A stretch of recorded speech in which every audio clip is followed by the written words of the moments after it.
Assalamu alaikum wa rahmatullahi wa barakatuh, everybody. Wa alaikum salam wa rahmatullahi wa barakatuh. Wa barakatuh. How are you doing? Alhamdulillah, good man. What about yourself? I'm very sleepy every time. I keep falling asleep trying to get my daughter to bed, and then I wake up in a panic last minute. Alhamdulillah. At least you're here. I think Abdulrahman, the baby's crying still, so he's probably still going to... What's all this 21st century males, man? Putting kids to sleep. I thought that was like the women's job, bro. No, I'm joking. MashaAllah, very good. Very good. It breaks the myths and the stereotypes about Muslim men and not helping out at home and stuff like that. So that's all good. I want great father badges and stuff. a t-shirt that says best dad or something. A mug. Greatest father. Alhamdulillah. How about you? How's everything going on your end? Yeah, alhamdulillah, man. Good. Everything good, man. Just busy, but alhamdulillah. Inshallah, things going well. So we're not being joined by Brother Jake today, and I don't think he's going to be joining us for a couple of weeks, just because he's got a lot going on at the moment. I think he's traveling or something. So it's just going to be the three of us this week. But if you want to sort of go ahead and give the audience an introduction as to what it is we're going to be doing today, inshallah. Yeah, so inshallah today we're going to be talking about, we're going to review the discussion that we had with Tjump when he came on last week. Was it last week? It was last week, yeah. Where we talked about the evil being hypothesis. Now, just to remind the audience about what the evil being hypothesis is, or argument. This isn't a challenge that's been brought forward by theists to atheists. This is really a discussion that atheists themselves have brought, or some atheists, and in particular a philosopher known as Stephen Law, who argued that every argument that can be used for a good God can also be used. There's parity with that, or the symmetry with the arguments, to argue for an evil being. And if you can dismiss an evil being or an all-powerful evil being as being ridiculous, then because all the arguments are symmetrical for a good being, then you could, according to his argument, dismiss the belief in a good being. Yeah, all-powerful, all-good God, Creator, Allah subhanahu wa ta'ala. Now, so that's the basic argument. So what they're trying to do is they're trying to demonstrate that everything that's argued for God, a good God, can be argued for an evil being. So I'm laughing at Abdulrahman because, mashallah, he's got his hair down today. His glorious locks. Was it Del Piero? Del Piero look. Abdulrahman, Del Piero. Del Piero is a Juve guy. I'm an AC Milan fan, so I'm not going to like that. But yeah. What was that film where there was like an advert for like Flow Glow or something, Fro Glow or something? I think I saw that somewhere. I think Coming to America. Yeah, that's it. And he used to put that like cream in his hair. Yeah. We're all jealous, don't we, bro? We're all jealous. Yeah, definitely. My hair comes out dead thin. This hair is objectively good. It is objectively. So as I was explaining, while I was getting distracted by objectively good hair, so the argument is that you've got this parity between an all good God and an all evil being. There's no way to differentiate between the two. If you can dismiss an all evil being, then you could therefore say, well, let's discount or dismiss an all good God because it's all symmetrical. Now, obviously, we've discussed that last week. We discussed many arguments at the beginning of the show, so I don't really go over those arguments again, but primarily the key arguments are that if you can't show a symmetry between the arguments for a good God and show that it's symmetrical for an argument for an evil being, then you don't have justification to say that they're symmetrical. And therefore, if there's more plausibility and evidential argument for a good God, then you've got a good way to dismiss the evil being hypothesis and challenge. So, so that was it. And then obviously we had Tjump that came on, and I think, we thought it would be good just to break down the discussion because there was a lot of points that are being made and everything was being fired. So I thought we'd slow it down and discuss it. Yeah, so that's my initial thoughts, Yusuf. Yeah, pretty much. I wouldn't really know what to add to that. For me, I could go over what I think is sort of the best solution to it very quickly. Like basically, as far as I see it, the whole idea of evil is necessarily the negation of pretty much all of the godly attributes in a severe fashion. So evil is generally the result of something like the lack of wisdom, or a limit in knowledge, or a desire for things like power. And obviously, if the parity here is to match up, it's to say that this being has those attributes. And so there'd be a contradiction as far as I'm concerned, in the sense that it would be affirming the attributes while affirming being evil, which would be the negation of these attributes to some degree. Obviously, it doesn't mean that everyone that has a negation of these attributes is evil. It's just that, in certain combinations or in a certain lack, to a certain degree, that these would be evil is something that's a potential that could arise out of that. And so it can happen and it cannot. Obviously, there are, like, for example, good people who are also limited, but they're just not acting out in a particular way. So, yeah, for me, it's just a silly sort of parody, because it's trying to negate that which it has to sort of affirm in order for the parody to sustain itself at all. And so it just dissolves into meaninglessness. But don't know, Abdulrahman, how you would add to that, or Yeah, so I'm not sure what I'm going to add because I've been a little bit distracted in the beginning. Sorry, generally, yeah. So I guess everybody gets the gist of what the challenge is trying to establish and what you need to do in order to meet the challenge, right? So it's really about presenting parity arguments. And I'm not sure if you guys went into the actual discussion we're reviewing here, or are you just talking about? We've not mentioned anything. Well, we mentioned that we're going to talk about Tjump, yeah. Yeah. So basically, just so everybody knows before we get into the discussion, what it is, that the challenge is basically to provide parity arguments, that sort of cancel out arguments for the existence of an omnibenevolent God. So what you need to present is an argument that just basically mirrors it. It's like the opposite of it, which basically kind of negates the plausibility or the proof that you try to present for the existence of a good God. And I guess the rest we can talk about it as it goes, because I mean there's a lot to say, but we're gonna play some clips and stuff. So yeah, inshallah. So how do you want to do this then, Sharif? You've been the one sort of taking timestamps, etc. We can start the first timestamp, which is 1 hour 19 minutes 47 seconds from our show. We're going to show others as well. We're going to show some other clips outside. But we'll go to 1 hour 19 minutes 47 when he first joins, to 1 hour 23 minutes and 50 seconds. Okay. Share screen. I've got to give like a running commentary because otherwise there's just this long awkward silence. All right, here we go. So remind me of the timestamp again. Yeah, 1 hour 19 minutes 47 seconds to 1 hour 23 50 seconds. Okay. Yeah, so from there, yeah. Yeah, I'll bring them on now. So first guest we have is Tjump. Hello, Tjump. Hey, how's it going, guys? Can you guys hear me? Not bad. How are you? Yeah. Hey, perfect. Good.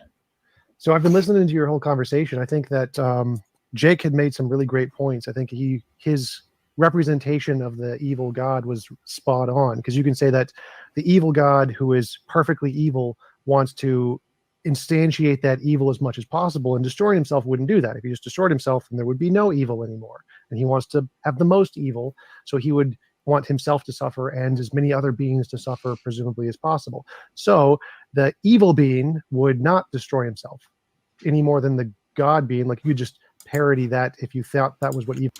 So just to sort of, I guess, start here, why would it necessarily be the case that the evil being would want himself to suffer? Can we start by saying something else that I think is more important about Jake? Because I've seen some comments and people think that Jake was like, some people think that Jake was trying to, Jake was skeptical of, whether God is good or not. Or that's definitely not true. I mean, Jake was just playing devil's advocate. Jake clearly agrees with the conclusion. There's one or two of the arguments that we were presenting that he doesn't agree with, so he was just, questioning the reasoning, which is fine. And I think in one of the points I agreed with him. So Jake was not questioning the conclusion. He has independent reasoning for that. He was questioning specific arguments. So that, I think that needs to get out of the way. Yeah.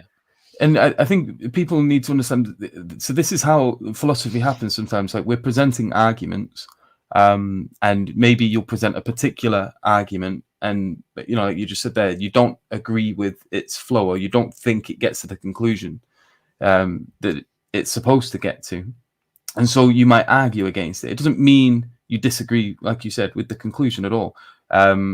So, for example, someone might give us a terrible argument for the existence of chickens, and then I'll say, no, obviously it's a terrible argument, and then I'll give a counter to that. My acting here as a devil's advocate of the for lack of better words, doesn't mean that I deny the existence of chickens. I'm just saying, no, listen, you've argued terribly here. Like, this doesn't work. Yeah. Look at this as a counterexample. Look at this as a counterexample. Therefore, this is a bad argument in particular. So we shouldn't use this one, because our aim is obviously to be using good arguments. We're trying to achieve truth here. And you're not going to be doing that if you're using bad arguments. And not only that, if people do start to use these and they go away thinking it's a good one, then you've got this potential of it backfiring, and then thinking this has something to do with the conclusion being false, rather than just thinking in terms of the argument being a bad one.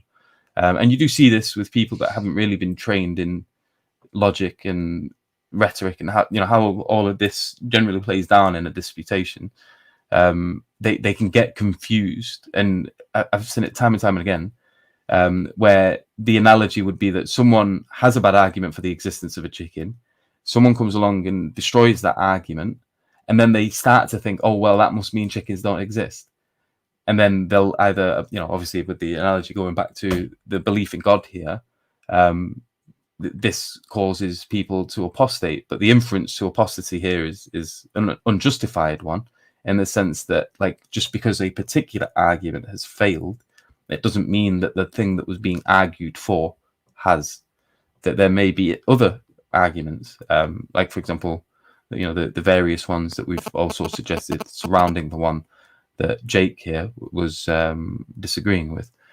Yeah, that might have been a bit overkill, that, but you should, inshallah, get the point. And if you're watching this, keep that in mind as we're going through.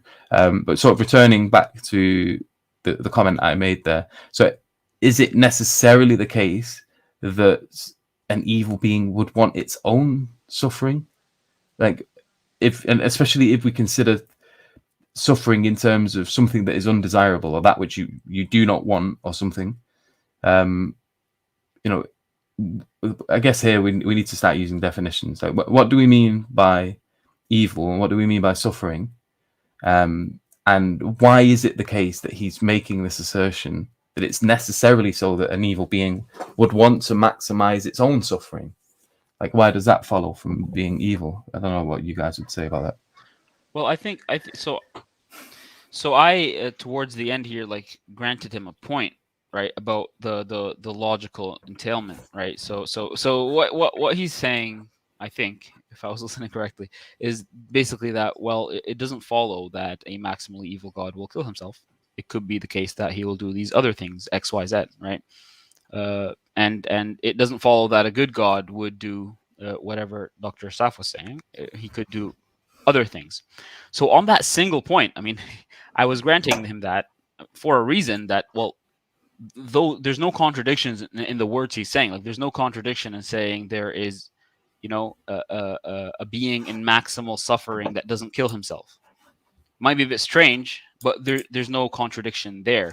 I think ultimately there is a contradiction. There is a huge incoherence in this idea when you're speaking of it in terms of God, but you need to bring in other considerations for that, like God's omnipotence, for example. So, you know, I mean, how is an omnipotent being who basically is able to actualize any state of affairs that he wills to in a state that is not willed, right?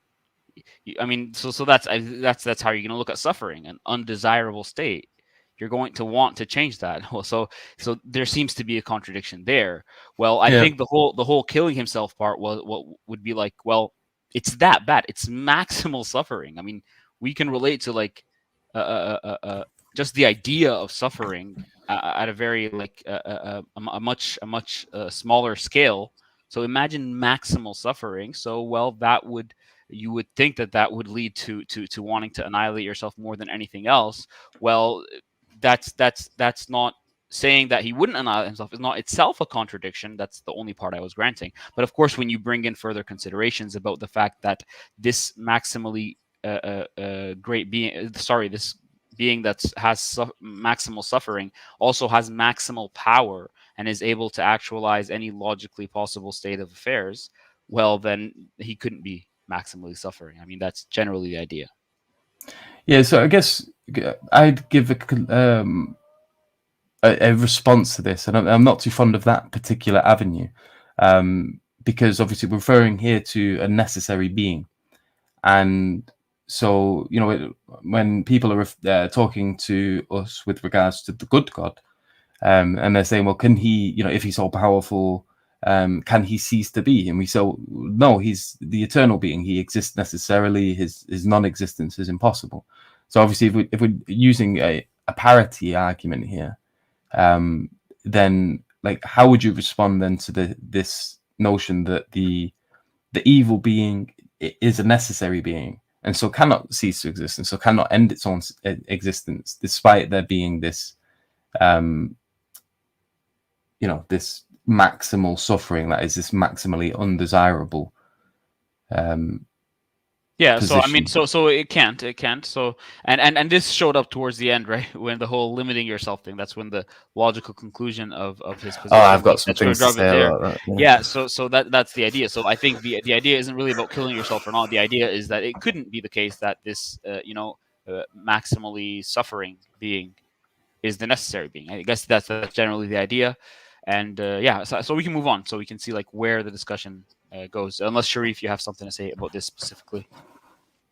No, we'll move on. I think it becomes even clearer. Yeah. What evil was. Oh, we might as well do it 1.5 would... speed as well, by the way. 1.5 speed. Oh crap! I just no, sorry about that. No. All the things you just mentioned and perfectly exist and explain other beings and have a reason to create other beings just fine. I think it answers that single point. I agree with you. He wouldn't necessarily destroy himself. I don't think it answers the other points. Yeah. So I think, the fact that he would destroy himself, I don't find that compelling. But it's a possible entailment of maximal self-loathing. It's possible. So I think that's all I have to show is to create an asymmetry, and then you can counter. That's fine. Then we get tit for tat. That's fine. Yeah. But I only have to show it's possible. It's conceivable from an entailment. If we're going to take, if we're going to axiomatically lay out the entailments of maximal malevolence, if you're self-hater, surely you have no values if you're a maximally malevolent being. One of the possible entailments, self-loathing, from what we observe in the world with self-loathing human creatures, is unfortunately some people take their lives. Sure. So, but I could say the same thing. It's possible that the entailment of perfect goodness is that he loves himself so much that he'd only ever create versions of himself that are perfect. That's also a possible thing. So, it would equally. What's also a possible thing, sorry? So just like you said, it's a possible entailment that a perfectly evil God would destroy himself. It's a possible entailment of a perfectly good God that he would only love himself or only love or create himself and versions of himself, things that are perfectly perfect. Okay, so but how is that significant asymmetry then? I mean, so a perfectly good God creates things in its own image? Yeah, and so that means it would be impossible for anything else to exist other than the God or the exact copies of the God. That means we couldn't. Well, you're saying no, but that's replicate. I'm not saying. You're saying that a good God will have to replicate itself. Well, we do get in Revelation that God creates image alike, right? No, I mean exactly himself. I mean there can be nothing else. There's no humans, no sin. There can be nothing non-perfect. God is. It is logically possible. It is a possible entailment that a perfectly good being would never create anything other than perfection. It's not. You could say it's not a logical entailment that whatever he creates, it has to be perfect. Right, but it's a possibility, and that's what you said. All you have to do is look at the possibility. Yeah. But what's problematic about it though? That would mean that our world doesn't exist. So that would be the problem. So if you want to say you that, can say the best possible world. I mean, there's ways of going tit for tat. Well, no. So I mean, like, sorry. What's he? It's possible that an evil God. So pause it here. This is a really important point. See, Yeah, but Sharif, maybe clarify before you answer. What argument is he parodying here? exactly, that's the problem. Yeah. That's the issue. Yeah. See, the beginning of the discussion is saying this is a point, and Tjump makes this point problem. He makes this mistake constantly throughout the discussion, as we will see. We will argue a particular point of parity, saying it's not symmetrical, the argument, there's no parity. Then he will argue something else and say, here's another argument for X, but they're not the same argument, So what's the same? What's the original argument? The original argument is a maximally good, maximally powerful being would want to continue his existence, whereas a maximally evil, maximally powerful being, evil being, would want to cease to exist. So the parity here is to say, no, a maximally good, maximally powerful good being would also want to cease to exist on an equal evidential or plausible argument as a maximally evil being. That's what he had to prove. Now, he didn't prove that. He didn't argue that point. He then argues some other argument saying, well, a maximally good being would want to create another maximally good being. Well, irrelevant. That's irrelevant. The original point is, so he has to go back to the actual parity of the argument. If that's clear. Sorry, Yusuf, you were saying? Yeah, so basically, in doing that, he was creating an asymmetry as well. So there is this, these very, very different sort of movements in completely opposite directions still. But I guess, how would you then respond if they're saying, well, that's stuff, there is this, like you're saying, there's a good God in one and there's a bad God in the other. And so there is still this sort of movement in opposite directions with regards to... But so you're talking about the creation part or the creating images? Because no. The issue of, he's saying, here's an argument for a good God would create another good God, and here's an argument saying an evil God would want to cease to exist. So you've got one argument ticked on your side, and then we've got another argument ticked on our side. But that's not like I said, that's not the symmetry argument. The symmetry argument states that all the arguments you come to for the existence of a good God can be equally used to argue for an evil God. Now, exactly. So it has to be like, it has to be like a mirror image. So the conclusion of one would have to be the exact same conclusion of the other. No, is that necessarily though? Because say, for example, we're talking about the reason for why there is evil in the world and good. The theist is arguing that this is a test in this life, and the existence of evil helps you to appreciate the good. The existence of evil can motivate a movement away from it. The existence of evil can motivate the fighting of it. And that there can be this wisdom behind that. And so then they would say, so you'd be right here. There would be a mirror image, and so the anti-theist, who wants to worship this evil God, says, well, the reason there is good is because there is to be an appreciation of evil. So even this, when they do that, even that doesn't make sense to me. That's the gist of the idea, though. I mean, because you see. So for the theist who believes in a good God, right? So the theist has to deal with evil. The theist, well, the existence of good, I mean, you expect that, right? But the existence of evil needs some explanation. Well, according to the problem of evil, right? So that's on the theist side, or on the omnibenevolent guy's side. Now, with the evil God challenge, what the problem they have is not evil. So evil you'd expect, but the problem they have is good. So the question is whether how do you explain good? Whether the theist can explain evil, better than the evil God challenge proponent can explain good. And I think we clearly can, but that wasn't the point of this argument. That's the point. He went off on a tangent, and he did that later when I was talking to him as well. When he went off the point I was talking about with regard to maximal happiness, and he said, well, there's that other argument that I can provide. As Sharif said, you're just ticking it as an argument. That's not the point. The point is Dr. Saf was describing a situation where a maximally evil God would like to kill himself. Whether you agree with that or not, the mirror image of that is not going to be a maximally good God wanting to create copies of himself. Because that's a different argument. Then we can see whether that works and what we have to say about that. So that's the thing. The point was completely off. Yeah.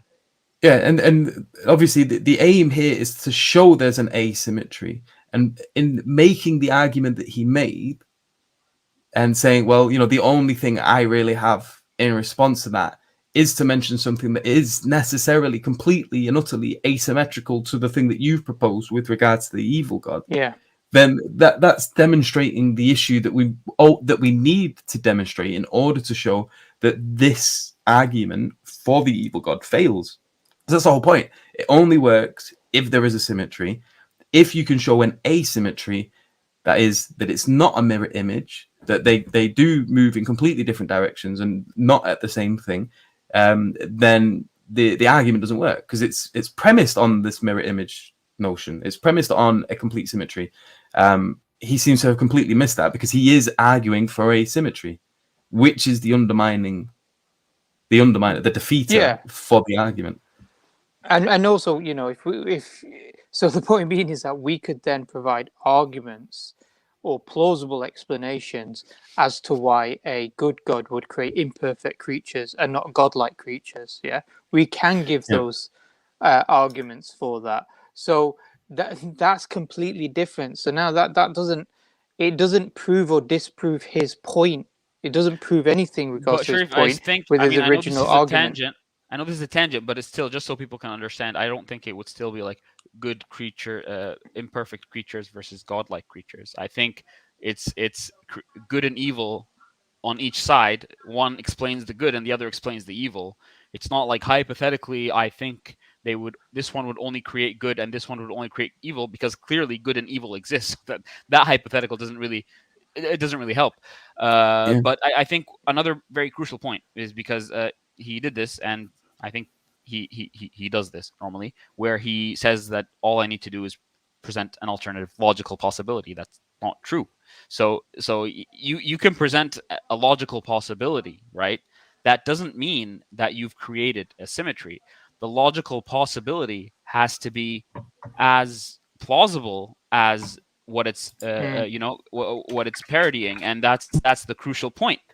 So if you present me with a logical possibility that mirrors basically an argument for a good God, but then we clearly have good reason to believe that the evidence we have for the good side of the argument is much stronger than the other way around, how he's going to parody it, then the logical possibility doesn't really help here. It's just a logical possibility. So that's crucial, and that's going to come up later as well.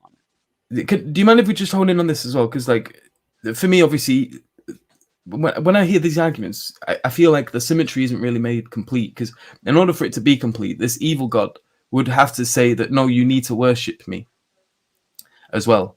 Because this is an important symmetry. We're saying, no, the good God has evil in the world as a test so that you can appreciate the good, and so that you can understand why he is worthy of worship and how this benefits you, and how this can help you. So, when you do this mirror image, all of this, and I did mention this briefly in that discussion with regards to the existence of hellfire, because God loves justice and he hates evil, and it is good and just to send the evil to the hellfire. Now, you swap that and you move to the evil God. So now you have this evil God that is worthy of worship and it's only creating good so that you can appreciate the evil, and then it creates heaven or paradise so that it can send the good to heaven, to paradise, because in the symmetry there still has to exist the paradise, and in that paradise, you know, the good is still being sent there, in the same way that in ours the bad are being sent to hell, and that, you know, the existence of hellfire is present and it's being utilized. And in the same way with the evil god, for there to be a symmetry, there would be the existence of paradise and it would be utilized, so there would be good people going there. But then this doesn't add up. Like why would an evil god not just prevent the creation of a paradise completely? Because he is maximally evil, and as Tjump was arguing, he would necessarily want to cause the most suffering. Obviously, we can neglect the to himself thing, because I think that's a problematic assumption anyway. But he'd want to maximize the amount of suffering he could cause to other creatures. So, like, why would there be a paradise? Why would there be a paradise? They would probably argue against the paradise. I think they would argue. But I think what it is that when it comes to this discussion, there's going to be like, here's one argument, yeah, and then they're going to say, okay, here's the parity of the argument for the evil being. Here's another argument. Here's a parity. Here's another argument. Here's a parity. This is what they're going to do. So they're going to go for each one.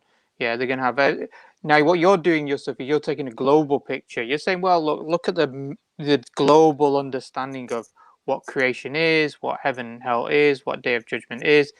On a global picture, it makes more sense. It fits in with a good God narrative than a bad God or evil being narrative. So yeah, and 100% agree with you.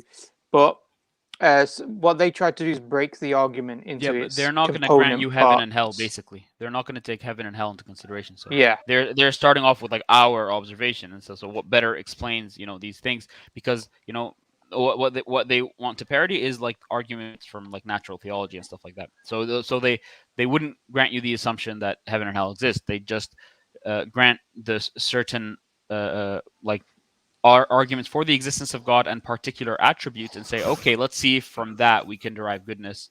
I think that's the main thing. But I do see what you're saying in terms of the global picture. Clearly, it makes more sense, and that's why, obviously, even Stephen Law himself acknowledges this, that if an argument for objective morality, you know, works, but theistic objective morality, of course, then the challenge falls apart.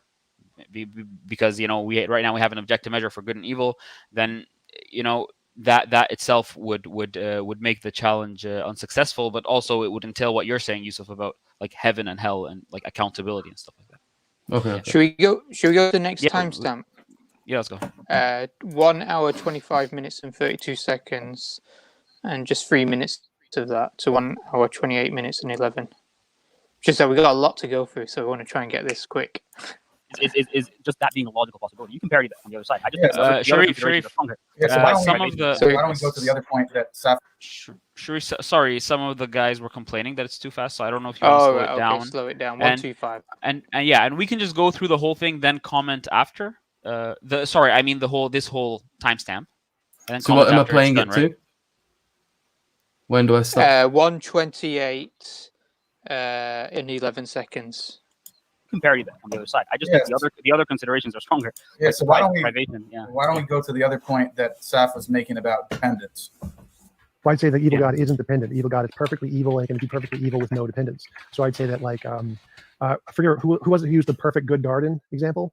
Me. Yeah, so I would say that a garden on its own, you can't say it's good. Like, there's nothing good about it. It's amoral. It's not good or bad. It's just nothing is occurring. For something to be I good, would disagree, though.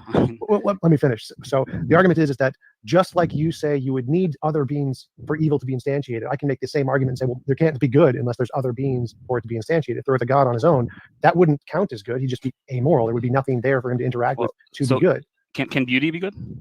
I don't think so. I think it's description. It's a goodness. It's a perfection. There can be an unadulterated form of something that you consider goodness. Well, my argument is that that's more likely than there to be an unadulterated, untouched, inactive form of evil. Because what would that even mean? It's just, as you said, it's amoral at best. But you could say that God is inherently good. You can at least, intuitively conceive of something that's inactive and inherently good, but inactive and inherently evil. I'm not sure what form of evil it takes, really.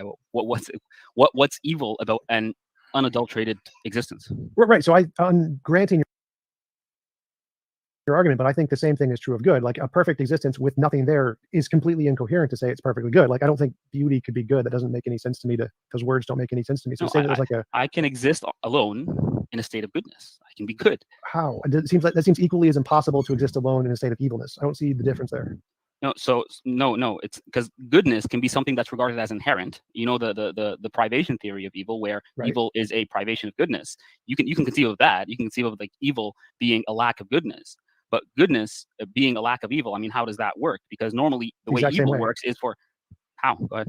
Well, that's what I'm asking you, because it seems completely incoherent to say a goodness just exists and then anything that's different from that is the evil. That makes no sense to me. Say there was a single thing with no other beings, it can't do any good, just like it can't do any evil. But you're saying it can. You're saying that there is some way that a thing can just be inherently good without other beings there. Yes, because I'm not assuming some kind of like a consequentialist approach to what is good and what is evil. I'm assuming that something can be inherently good without necessarily resulting in further goodness.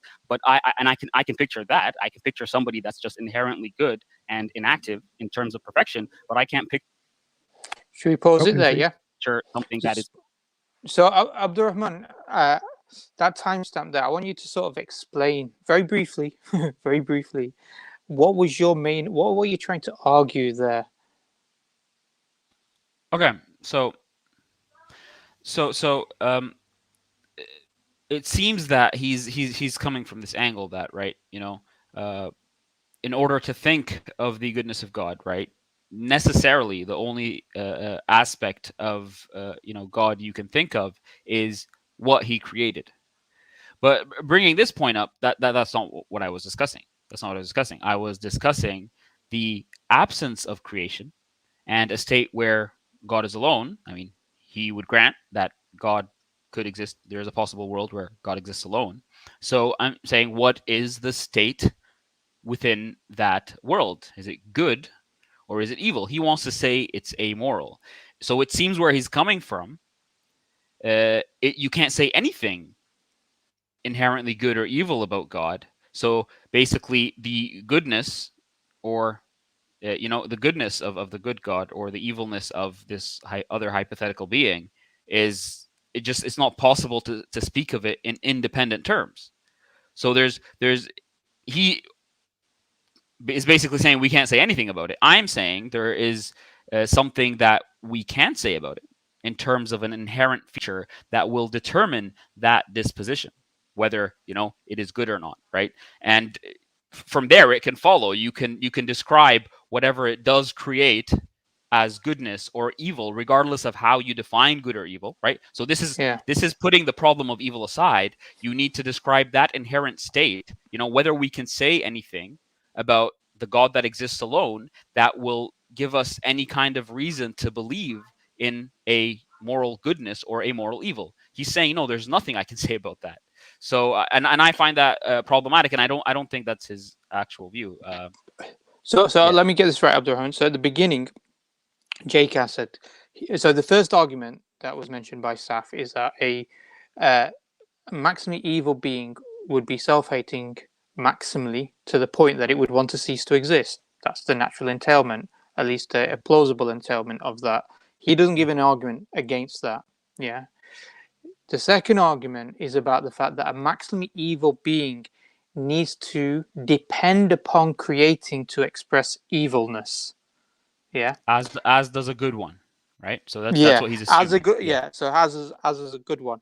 Now, what you said is you can have a state of perfection, that is alone, So something that's perfectly good can be on its own, Whereas he's now trying, but then when you talk about perfectly evil, it requires something that it has to do. It has to depend on creating to punish, So yeah.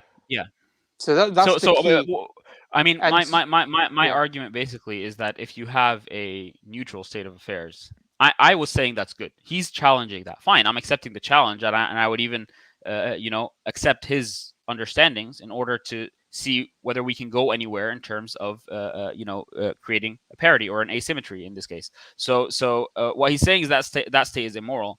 That's what I'm challenging. I'm saying there is something we can say about that state that will determine an ultimate inherent goodness, as well as a goodness in terms of the consequences that this being creates, if that's what he wants to talk about. So I'm saying there can be this inherent feature, and long story short, where that went, we kept going back and forth for a while. Where that took us is to a God that is maximally for lack of a better word, happy, or in a state that is ultimately desirable, versus another that is a state of that is ultimately undesirable. Happiness versus suffering, right? So that's where it took us. What he wants to say is that those two are the same thing. They're both amoral. Well, I mean, he has two problems there. First of all, we have reason to believe that the ultimate state of happiness and freedom is good. We have reason to believe that that is a state of goodness, right? And we have reason to believe that the maximal state of suffering is evil, as in it's undesirable. He wants to say that none of these are inherently evil, and he has some different theory. Fine. I mean, even if we accept that, then you can talk about the consequences of those states. And on his model, the reason I brought up his understanding of morality is because for him, the best of all possible worlds is a world with the least imposition of will. So what I'm telling him is a world where God exists alone, on a theistic understanding at least, because that's like you could have another world where another being exists alone, but then you're trying to parody theistic arguments. On a world where God exists alone, God is completely free, and that's a perfect world by your standards, right? He wants to come back and say that's amoral, but then I'm asking him, by what standard is it perfect? Then give me a measure. Why are you saying that it's good? Well, because he's free. Well, okay, that's amoral, Abdul. Well, okay, fine. Then what is evil? Well, evil is an imposition of will. Well, is there an imposition of will where God exists alone? That's impossible, because God exists alone. So therefore, there couldn't be evil when God exists alone. That's the whole point. Yeah, I mean, and the second, just before you come in, Yusuf, the second part of his problem is that he tried to parody it by, and we came to common terms. We agreed, and we agreed that his parody is basically a God that exists in a maximal state of suffering. But that leads to all kinds of absurdities. It's contradictory, as I've mentioned, I think, twice in our discussion, and then Jake drove that point home, because a maximal state of suffering means that it's a state that is undesirable. Suffering is a state that's not just undesired, it's maximally undesired. I mean, picture that. And you want to maintain the other attributes of God. You can't forget that. You need to bring that into the picture. He is able to actualize every logical possible world. He's omnipotent. He is all-powerful. So how is it that he is in a state that he doesn't want to be in? That doesn't make sense. So that one's out the window. So there's your asymmetry. That's what I'm trying to tell him. And he's like, no, you just made that up. I mean, so... Yeah, it was a bit frustrating to hear that. But not only that, so one, I can foresee it now, sort of response to what you said there would be maybe, we often hear from theists that there is certain suffering that might be justified because it could lead to a good. Like, for example, we say, well, you go to the gym, it might hurt, but you're putting yourself through the suffering for, a particular end. So when you're thinking about this, maximally evil God, with regards to that, like putting himself through the most suffering, we can't even say here that it is for. I'm losing. Yeah, you can't say it's for. You can't say that for two reasons. Yeah, you can't say that for two reasons, because first of all, you'll say that because remember, this God exists alone. You're going to say that there is something he wants to achieve. He wants to achieve some state of perfection. He's trying to improve, because the analogy you gave about the gym, I mean, that's what we do. We go through suffering so we can improve, means that there is a lack of perfection. So, I mean, you can't say that, but also there's the problem that you want to achieve a good. So Exactly. That So problem. the whole point. There's no maximal suffering. Yeah.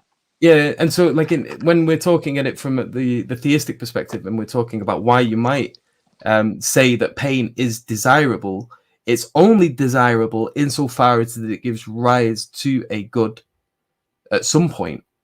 You know, you don't just put yourself through suffering for suffering's sake, and that can't be argued from the evil God side. You can't, so in this case, we can say that suffering is still undesirable unless there is something more desirable that is trying to be aimed at or achieved because of that. And yeah, so like we say, that's just not open here. So we are talking in terms of desirability or undesirability, and in this case with the evil God, you have an evil God that desires the most undesirable thing, which is the contradiction. It doesn't work. Yeah, that's the A and not A. And so just a little link back to our previous discussions on what is a contradiction. That is explicitly what a contradiction is, to affirm that something wants A and its negation in the same way at the same time. Yep. And so here he's trying to he's trying to affirm that this evil God would necessarily desire the most undesirable state. Yeah. And there's another you actually made that point later on as well. We'll go to that. Sorry, Abdul, you can say. Yeah, so there's another very important point. So what we want to do here is we want to create an asymmetry, right? And so I think there's already a clear asymmetry here in the sense that, well, you have a state of goodness and then you have a state of evil and suffering. I mean, then at least in terms of the argument that Dr. Saf was making, because he came into that argument, he's saying, well, it doesn't have to be the case that he'd kill himself, meaning he's granting the possibility that it could happen. So assuming he's granting the possibility that it could happen that God can kill himself, well, then you, and I mentioned this, I think, somewhere through discussion that, well, let's go back to Dr. Saf's argument then which of these two gods would you expect to not kill himself? Like, as in, which one would you expect to be everlasting? Well, then he didn't even want to concede on that one, that there is more likelihood for a maximal state of happiness to be to live on and not kill itself, versus the other way around, where suffering could lead to maximal suffering could lead to suicide. But then there's another crucial point. Even if he wants to speak of this goodness and evil in terms of, well, what would result of them? Well, we still have an asymmetry. So we have reason to believe that this God that's in a maximal state of happiness and is all-powerful, independent, omnipotent, doesn't need anything, cannot increase in perfection, right? We have a reason to believe that he will be just and good and all the other stuff. However you define goodness really is not important, because that's not the point. But then, just to give an analogy, if picture like you have two different rulers of two different countries, right? One is content. He's in a maximal state of satisfaction, happiness. He's free. He's in control. He doesn't need anything, right? He doesn't desire anything external to his own existence, right? And that God is in a complete state of satisfaction and lack of need, versus king, versus another king in another country where he's the exact opposite. He hates himself. He's suffering. He's all powerful is important, right? I'm going to go to somebody who's in a maximal state of suffering versus somebody who's in a maximal state of happiness, knowing that both are immensely powerful. Who am I going to be more comfortable going to? I mean, that's you don't need to pause to answer that, really. And he was pausing. It's very clear that the one who is in a maximum state of happiness, considering the independence part and stuff like that, is the one that's going to be more likely to treat you with goodness, however you want to define that goodness, because we're not talking about the problem of evil here and what is good or evil. So there's a clear asymmetry, however you look at it. I mean, I guess that's the point. Should we go to 128.11 to 130.56? Unless we already passed it. Consequentialist approach. Say again.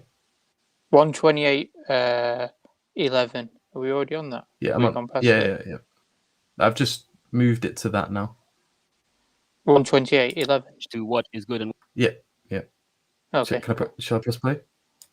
what Yeah, is yeah. evil. I am assuming that something can be inherently good without necessarily resulting in further goodness. But I can picture that. I can picture somebody that's just inherently good and inactive. Oh, sorry, we were meant to address the super chat here. Isn't the fact that we desire goodness a sign of non-parity? What do you guys think to that question? All right, from Mohammed Nihal. Yes, so isn't the fact that The we fact desire that we goodness a sign of desire non-parity? goodness. So they could argue, yeah, but at the same time, we also desire evil. But then the problem becomes, how do we desire evil? Do we desire evil for the sake of evil, or do we desire evil because it's some sort of privation of the good, meaning corruption of the good? So are we desiring to steal because we want to get money? So the money would be the good. Or are we desiring to steal just for the sake of expressing stealing? And I don't think as human beings, and I think it's quite evident that as human beings, there's a saying that we are all the heroes of our own story, meaning that we all see ourselves as morally good in one way or the other, or we try to justify our actions, even those which are perceived as evil, as having some sort of necessity or greater good or manifestation of good outside of it. So even the Nazis or Hitler would argue that they were in origin good, or people involved in eugenics. Does that Yeah, make so sense? it'll depend on the basically privation, right, theory, which is Yeah. which is I think very important. And I mean the way you can think of this is need God to exist, doesn't God not need evil to exist? Yeah, this is a good question, because this is where the depriving thing comes in. So if you have goodness on its own, there is no lack there, and so goodness can exist on its own, and it doesn't need evil to exist. However, if evil is defined as the loss of goodness or the negation of goodness, its definition includes the necessary existence of the good in order for its manifestation. But here, like obviously the goodness is what's presupposed in the notion or the possibility of evil to manifest, whereas that is not how goodness is defined. It's not defined as the negation of evil or the lack of evil, because evil itself is the the sort of emptying of a full tank of goodness, so to speak. Yeah, and you can think of this in terms of like whether I don't think you can really do an evil act for the sake of the evil, and you can think of this in a few ways. So like picture something evil, like just walking up to somebody and just randomly punching them in the face, right? Try think of doing that just for the sake of the act, right? Just for the sake of just the punching. Like you're not getting any pleasure out of it, right? You're nothing, like zero, right? No difference before and after. You just punch the person and you walk on. It seems quite odd, right? You need to get at least some amusement out of it. But then think of the opposite, right? So think of like you feel really bad, right? And you're having a really bad day, you're depressed, you're sad, and there's a poor person on the street. And that poor person, if you give them some money, right, you're not going to feel any better, right? It's not going to fix anything about your day, right? You're just too focused on how miserable your day is going. You can drop that money just for the sake of the good act, regardless of how you're going to feel. You can do the good act for the sake of itself, not necessarily because of what the good act results in terms of how it benefits or harms you. The good act is worthy because of it, but the evil act clearly, I mean, it's as intuitive as it can get, that the evil act is not something that is inherently desired. It's the good feeling or the consequence of doing the evil that you're looking for. So I think that's very important. That's regarding the question that a bully wouldn't get pleasure out of it. Yeah, a bully gets no pleasure. Yeah, but I think he missed the point of what you were saying. So when you were talking about doing evil for the sake of evil, Like we're talking here, like for obviously the mirror image of that would be doing good for the sake of good. So you go and do a good thing for the sake of good, even if that good was to cause you pain. There is a motivation for it, like Yes. giving charity, to give money away. You're doing that, although it is something that may quote unquote hurt you there, that loss. Whereas it ceases to make sense with when you think of the same thing with regards to evil, doing evil for evil's sake. Without the hope of something in return, i.e. the pleasure. And then in the case of like, if it's causing you pain as well, there's even less motivation to do it. Because this is the thing. It's like, well, what directs motivation here? Like, how, in what way would the most evil God be motivated to act? Like, if it's not getting anything out of it and it's only going to increase its own suffering, and that's a really good point, because it came up and he tried to make the claim. I'm not sure if any of us responded to that, but then he tried to make the claim that, well, hey, so the evil, the good God does good. He doesn't need to do the good. He doesn't need anything that he creates. But then we're saying that the evil God does the good for whatever he's creating, for the sake of creation, right? He doesn't get anything out of it in the sense that his perfection doesn't increase, his he doesn't benefit from it because he has all the perfection there is. And so he tried to say that the same thing about the evil. Well, just does the evil for the sake of the evil, like, just for them to suffer. He's not going to get anything out of it. He's not going to get pleasure. Well, I mean, you'd think that he'd need to get more suffering because he can't. He's in a state of maximal suffering, so pleasure couldn't be his aim. So you'll say that, well, he's not going to suffer more because of the suffering of others, because then that would mean that he's not originally maximally suffering anyway. So he wants to say that the evil, he just do the evil for the sake of evil. But then clearly, based on the example I just gave, we have much better reason to believe that the good can be done for the sake of the good, regardless of how it's going to make you feel, even if it's going to make you feel worse. But the evil, it seems like we do it to feel good. We don't do it for the sake of it. So that's another asymmetry. And again, he has this way of like, I just need to give you an alternative logical possibility. That's it. It's just logical. Just because I said the words and there's no contradiction, I've created a symmetry. That's not how it works. I mean, seriously, plausibility matters. Does not equal. Yeah, exactly. Yeah. Right. Let's continue. Where are we up to? 12828. Yeah, go on, Karen. Let's fast forward. Active 1.5, I reckon. But I can't pick. Oh, did he freeze? Something that is inherently resulting in any lack of goodness or increase in evil. Right. I'm saying I can't picture that at all. Could you help me to try and picture it? So could you explain to me how something can be there and be good inherently, and how that's different from something being there and being evil inherently? Because it just means, to me, it just seems like you're saying the words, but I don't see anything different between the two. Perfection. The thing that exists alone is perfect. It is perfect. It is inherently perfect. It can be inherently evil because it doesn't result in any evil. I don't. I got to keep crying 1 second. Okay, I don't understand the argument there, because I could say it's perfectly evil on its own, and that would make just as much sense. Like, I don't think you've explained why it has to be perfectly good and perfectly evil. If a malevolent being, is maximally malevolent, doesn't need to create, right? Just like a maximally benevolent being doesn't need to create, right? So there's a parity there, right? Sure. But why would it create in the first place? A maximally good God doesn't need to. Yeah, doesn't need to. Sure.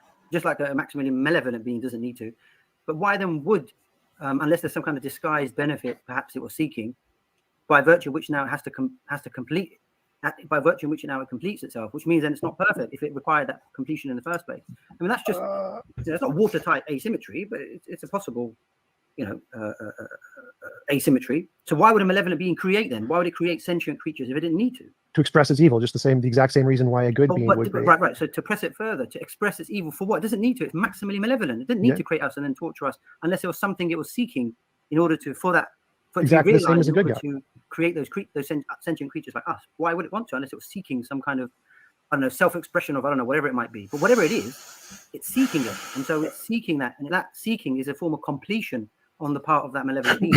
No, I'd say it's the exact same as a good God here. So why would a good God create other beings? Well, it's to express its goodness, to share for their its benefit, goodness. though. Yeah. Right. So you could say an evil God is going to create them for their anti-benefit, for their, I don't remember what the opposite of the word is, but for their suffering or whatever. So So it could, detriment, thank you. So yeah, you could, for the exact same reason, you could parody the reason the good God creates good beings and just mirror it and say, well, that's the exact opposite, the reason the evil God creates evil beings. So it seems to work one-to-one parallel there. So do you mind if I touch It on doesn't. But No, the no, thing no, is no, you're no, no, no. assuming But that. asymmetry here, No. hang on. Pause hang on. it there. It's oblique here. Sorry, Yusuf, go on. Yeah, Yusuf, go on. That's it. Okay, so Saf makes an argument. What Saf says here is, he says that both a maximally good being and a maximally evil being both don't need to create. If we take this as an argument, they both don't need to create. So then, if both don't need to create, because maximally evil being is in a maximally evil state, self-hating itself, maximally good being is in a state of imperfection and loving itself. So in that situation, why would a maximally good being create? And Saf saying because creating from goodness, from love, is always othering, or I think that's the word that he used, wasn't it? Yeah, it's other towards. Yeah, you love something, you do something for that thing, yeah, or for that person, yeah, or for that creature. Whereas in somebody who's in a state of absolute evil, doesn't need to create, yeah. So there's no push to create, because if you're completely in a state of evil, you're not going to increase more evil by creating evil, yeah. So then Tjump says, well, his response is actually it's the same because it's expressing good. But for a maximally evil being, it doesn't need to express evil. To express evil in what ends? Is it because of some disguised good? Because it feels pleasure by increasing the amount of evil, as an example. Now, if that's the case, then it's no longer maximally evil because it's seeking some sort of good, yeah, from an act of evil, yeah, like getting money from the act of stealing. Does that make sense? Yeah, yeah. So with the good argument, like why would they do good? There's no. It's not for the sake of any evil. It's not for the sake of an evil. Whereas when you think of an evil person acting, it generally is because they see some sort of benefit for themselves, or they are at least trying to improve the world in some way. So like, for example, when you get these the psychopath school shooters, they're incredibly nihilistic and they want to destroy the world, and it's because they see the world as imperfect and they think they're making it better by removing it. They think that it is better that things don't exist because things are evil. And we see this as an evil, but they're doing it with a good in mind.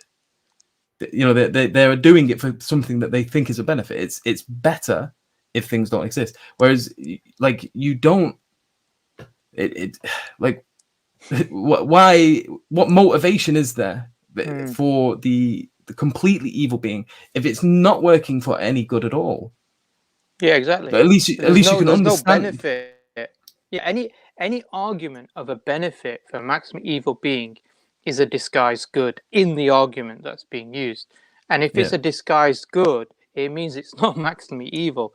That's the incoherency. So then the question becomes, okay, so then what's causing it to create evil? Well, what's causing it to create evil is to manifest evil. It means that it's dependent upon creation in order to be able to express evil. It can't just simply be evil on its own, whereas a maximally perfect and good being can exist on its own without having to create, but would create out of its love and goodness for the creation, for creatures. Yeah. Do you want to add anything to that, Abdul, or should we jump on? Or Let's move on. are we moving to a different? 1:32, 1 hour 32 minutes 41 seconds to 1 hour 34 minutes 41 seconds. So I don't see the difference there. But Tjump, I'm a bit confused because I think you have a view that I think the best of all possible worlds is a world where there is like the least imposition of will, right? So I'm thinking of you alone in a world where there's no imposition of will on you. I mean, do you think that's good? That'd be amoral, no. So immorality is an involuntary imposition of will, which means something else stopping you. How is it the best of all possible worlds, though? Well, I'm not sure what It's that has to amoral. do with the topic. So, like, Yeah, because so I think if you define goodness in terms of an objective, right, or a state of perfection that is aimed at, and I'm telling you that you can exist in a state of perfection alone without any imposition of will, without any evil, then for me that's a state of goodness. I mean, even if you're a consequentialist, you say that we aim for maximum goodness. Well, there could be an inherent state where the world is in, where it is in that maximum goodness, where there is a being who is completely free, completely perfect, and I would see that as something good. I wouldn't see it as neutral. I would see it as good. So if that can be regarded as a standard or as an objective for on which we base our determining whether something is moral or immoral, what we're going for, the goal of goodness or perfection or lack thereof, then I'm telling you there can be an unadulterated state of perfection. If you're going to say the same thing for an evil God, that, well, you might want to say something like, well, it's an imperfect state, so it's not good. Well, but then no. So what are you going to say? I mean, yeah. So if we're going based off of my definition of morality, I would say a perfectly good universe would be one where everyone's will was free to achieve itself, and a perfectly bad universe would be one where all wills were perfectly restricted. So by my definition, you would be able to have a state which is perfectly good and a state which is perfectly evil. But I don't know why that would be relevant. Yeah. To this conversation. So God is So you're gonna alone. pause it there? He is perfect. This is where my I don't follow his framework at all. Sorry, guys, what- there was just one last sentence. You need to Yeah, rewind go on, 10 Karen, seconds, and that Yeah, one yeah. last sentence that I said, because it just kind of it's an immediate response to what he said. So Okay. yeah, play it, and then we'll comment on it. Just the last. He is independent and he is perfectly free. But if you can just so there's rewind no to the imposition on last will thing there, he said. so it's If you can rewind to the last thing he said, then plus. Go back Where 10 all- seconds. universe would be one where everyone's will was free to achieve itself, and a perfectly bad universe would be one where all wills were perfectly restricted. So by my definition, you would be Rewind able it to have again, a state sorry. which is Rewind perfect- 15 in- seconds, perfect- because there's a good. point where Well, he but says then good, that- which is that- really well, important. you might want to say something like, well, it's an imperfect state, so it's not good. Well, but then no. so what are you going to Yeah. say? I mean, Yeah. So if we're going based off of my definition of morality, I would say a perfectly good universe would be one where everyone's will was free to achieve itself, and a perfectly bad universe would be one where all wills were perfectly restricted. So by my definition, you would be able to have a state which is perfectly good and a state which is perfectly evil. But I don't know why that would be relevant. yeah. to this So conversation. God is alone and he is perfect. He is independent and he is perfectly free.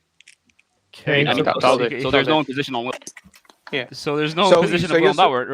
No, Yeah. what he just let- said. Yeah, go ahead. I was going to say, we're not here to critique his moral views. Yeah. So because otherwise, that's a whole new topic in itself. So let's just simply take his position of morality. That's all we're doing. His position of morality. However, whether we think it's ridiculous or not, separate point.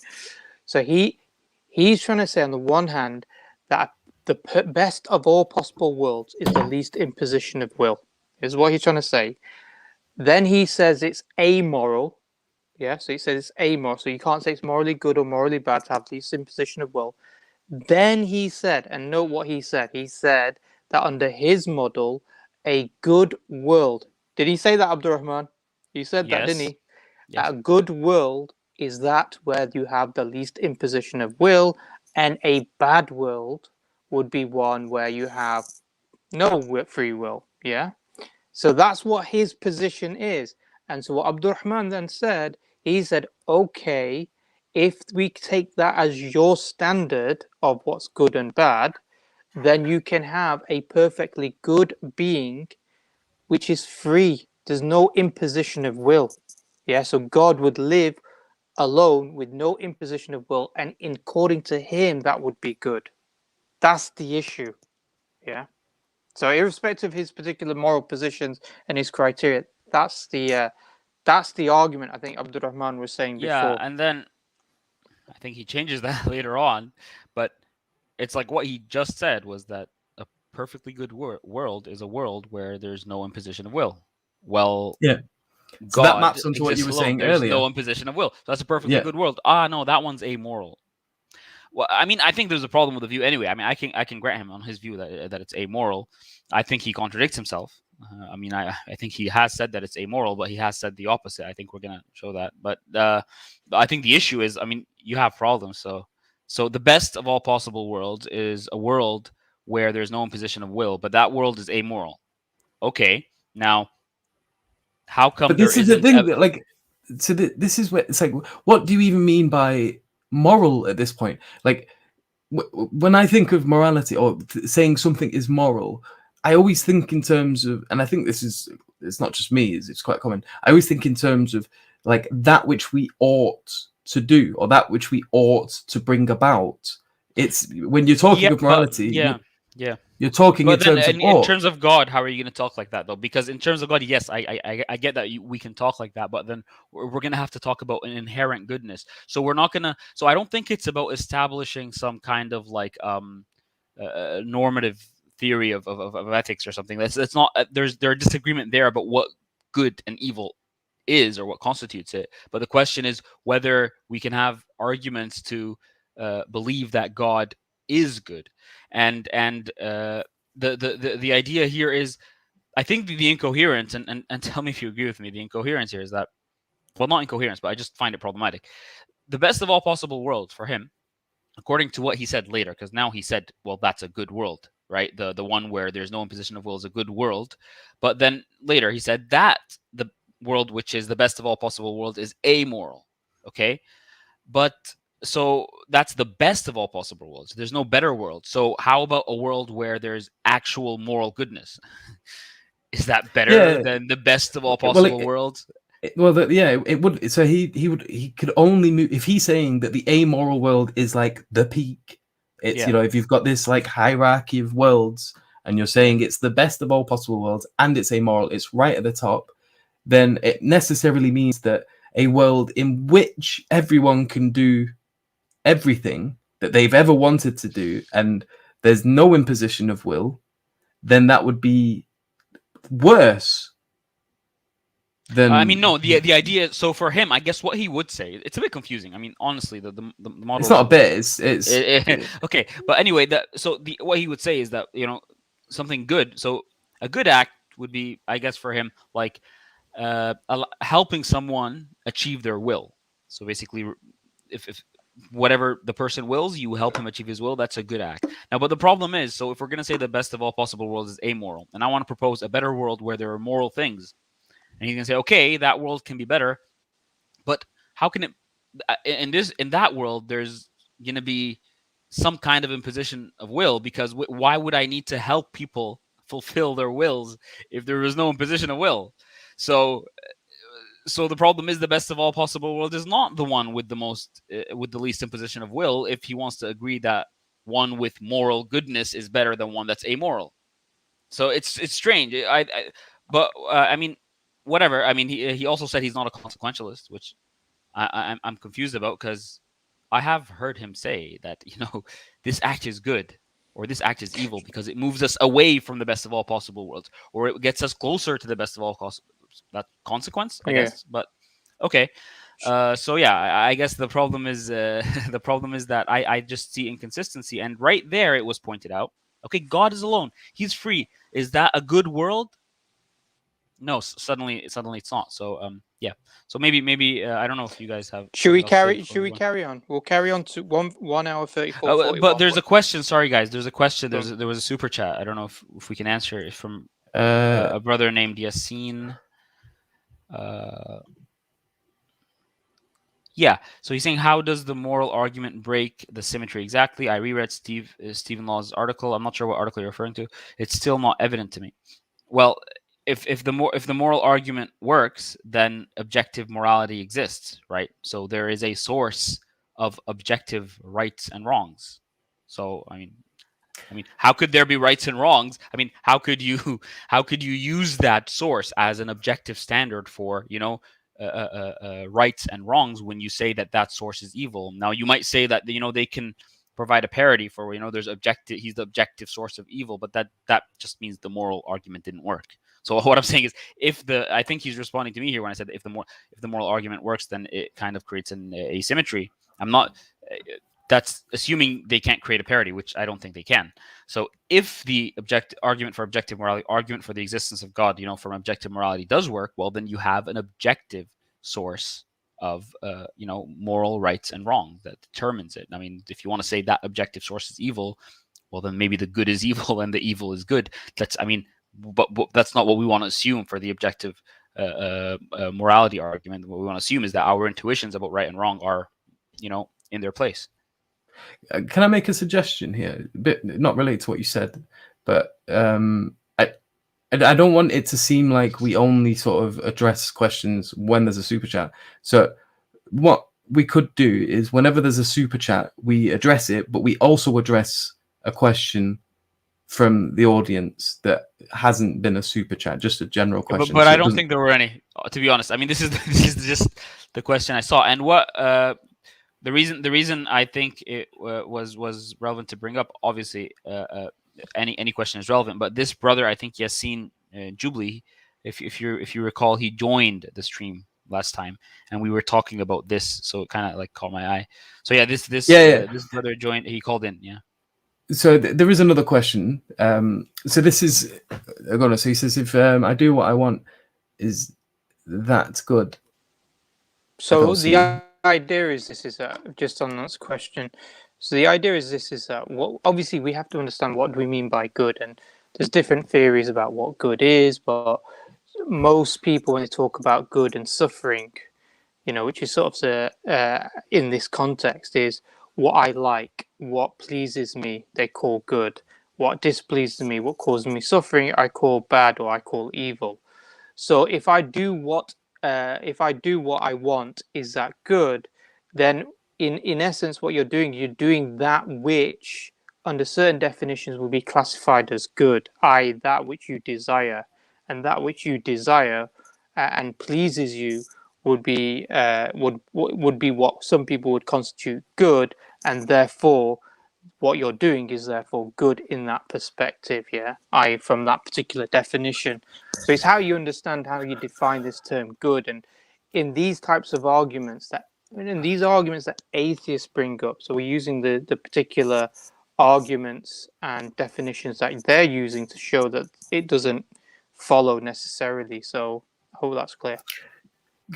This has made me think of something very interesting. So the question is what attributes is goodness related to? And it's not, so we're not just talking about goodness here. When we're talking about the good God and the evil God, we are talking about at least one attribute that is with reference to justice. So the good God is good because he is just. The evil God is evil because he is unjust. And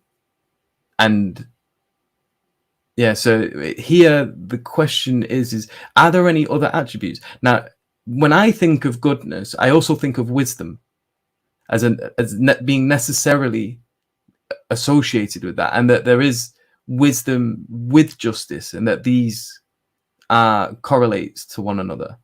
So if it is the case that when we're talking of a good God who has attributes related to goodness, and that those attributes would necessarily be justice, which with the evil God, obviously they're making an inversion here. What do we mean by wisdom? And if wisdom is related to achieving justice, and there is a relation between these two attributes, can we say that if you want to have the evil God, you need to necessarily invert this attribute of wisdom as well? And therefore, the most evil God would not just be unjust, but also unwise. And then how would that affect the argument, I guess, is an interesting question that follows from that inference. Yeah, so I'm not sure. I didn't really hear what Sharif said. I cut out for a second, but then I assume we addressed it in the sense that, well, the goodness, it's not that just that, because you do what you want to do, that's good, right? So it's what we say is that, like, happiness, or a state of happiness is a goodness. We want to say that's a goodness. That's something that we want to achieve. That's something that's that's a desirable state for the world as a whole. But then the point here is that, well, it's not anything you do that makes you happy. It's the happiness is good, but then you can do evil things that would make you achieve that goodness. But that's a completely different context. I mean, let's not mix, because when you go to different parity arguments and in the symmetry, it's a bit tricky, because you can talk about different kinds of goodness, inherent goodness, a state of happiness that maybe would lead to goodness that is more likely to result in goodness, and then you can talk about, in the case of God, the other attributes of God and what is more. So it's not that binary. So I guess it's a good point. I guess what I brought up wasn't necessarily an answer to his question. It was more of when I was hearing Sharif talk, it made something like a bit of a tangent pop into my head. So my question was independent of that, but sort of, I guess, inferred from it in some way. If wisdom is necessarily connected as an attribute to the attribute of justice and to this notion of goodness, then if we are trying to posit the evil God, would we not be positing an unjust God and an unwise God? That is, a maximally unwise being. And then in which case, can an unwise being be knowledgeable in any sense? Because I guess then we can ask, like, to what degree do these attributes relate to each other? Is there not some sort of connection or relation between them? Yeah, you're right, because I mean it's almost as if you have to think of these other attributes that you have to grant for the sake of the argument to make the challenge. You have to think of them in a very counterintuitive way. Like you have to think of wisdom in some weird way in the case of this evil hypothetical being. But then I mean the problem is that they want to say, well, wisdom is a part of goodness, but I mean, I don't know. I think it results from goodness, but yeah, I think you're right. I think I get what you're saying. This is that the other attributes do matter. Yeah, how do you have an unwise being creating good in order to achieve maximal evil? You know what I mean? It sounds crazy. It sounds but crazy, I think just going back to the original question and what Abdulrahman was saying, and what I was trying to say is this: I was trying to say is that when we talk about goodness, doing what I want, how is that good? Because the idea is that the end point is the goodness. The end point of you feeling happy under certain definitions is how people perceive it's good. But how you get there, it can be seen as evil. So that's why it's considered a corruption, according to this particular definition, a corruption of the good or privation of the good. Yeah, so you're corrupting the means by which you achieve something which in origin would be good, either the end point, but for a mechanism or means which would be actually corrupt and evil. So I would like as an example, somebody he wants to commit zina, let's say, for example. So the zina, the end point of feeling happy or whatever it is that the person wants to get from it, is good, but the mechanism to achieve that would be considered evil and obviously be punished for that. Should we carry on? Yep. We've still got another few more to go through. 134.41 to 137.50. Will there, so it's a good state of affairs that you would like to aim to, like let's say as a consequentialist, for example. But I don't see how you not a consequentialist. But so I'm just hypothetically. I'm just saying. Well, that's not my. So my view is not having your will imposed upon is amoral. Morality is having your will achieved or having someone help you achieve your will. So there's a difference there. It doesn't pertain to. Was that what he said before? I'm pretty sure he said the best. What was it? There's a contradiction. That's not what he said before. No, he initially said amoral. Then he said it's the good into his model would be least imposition of will, and bad would be the opposite of that. And now he's going back to saying it's amoral again. So he's contradicting himself. And he can mean good in a different way. But I asked him earlier. I mean, what do you mean perfect? What do you mean best of all possible? What do you mean good? I mean, but he said not have your will imposed upon. So but he didn't just say it was amoral. He said evil is to have your will imposed upon, and then he said, and good is the opposite of that, to not have your will imposed upon. You mean he just said that right now, right? No, earlier. Before, a good world is a world where there's no imposition of will. An evil world is a world where there's imposition of will. Yeah, exactly. And so when he's talking about his good world, it opens up in an inclusive number of categories here. So if it's the bad is where your will is imposed upon, and the good is where your will is not imposed upon, then the good includes where you're not trying to will and it's not being imposed upon, because that is included in the category of not having your will imposed upon. And it also includes when you do will and it's not being imposed upon. So by his original definition, it is included. If the definition of good is to not have your will imposed upon, then that means whether you're acting or not acting, so long as there isn't an imposition, it is, by his definition, good. But then he moves away from that to say that no, it's amoral, even though it falls under the category of a world in which your will is not being imposed upon. So Yeah. is it not that then?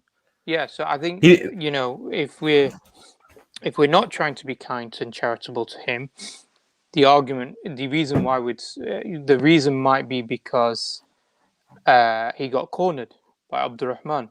Because if he argued that good state is a perfect state, or good state is no imposition of will, then God can exist in a good state. Yeah. Whereas an evil God couldn't exist in that state of have no imposition of will. It would have to be the opposite. Yeah. I.e., he would have to exist in a state where there is imposition of will, and that means that for an evil God to be evil, he would be dependent upon creating evil, i.e., states of imposition of will under his paradigm. I think he recognized that point. Like I said, I'm being uncharitable. To be charitable. I don't know what the charitable position would be on that. Well, I can try to give it a go. Is that he's incoherent in his model and he's making mistakes. Maybe. No, I think he saw the point. I don't think he was lying or anything. I mean, I think he gets himself a bit confused. Yeah, because I don't know, man. So I guess I'll try and make an attempt at being charitable. I guess in order to make it coherent, you would have to add an extra element to his moral code, his system, basically. So it's not just that evil is the imposition of will and good is the opposite of that. That is where your will is not being imposed upon. Yeah, it would have to be that in a world in which you act, your will is not being imposed upon, and that would be good.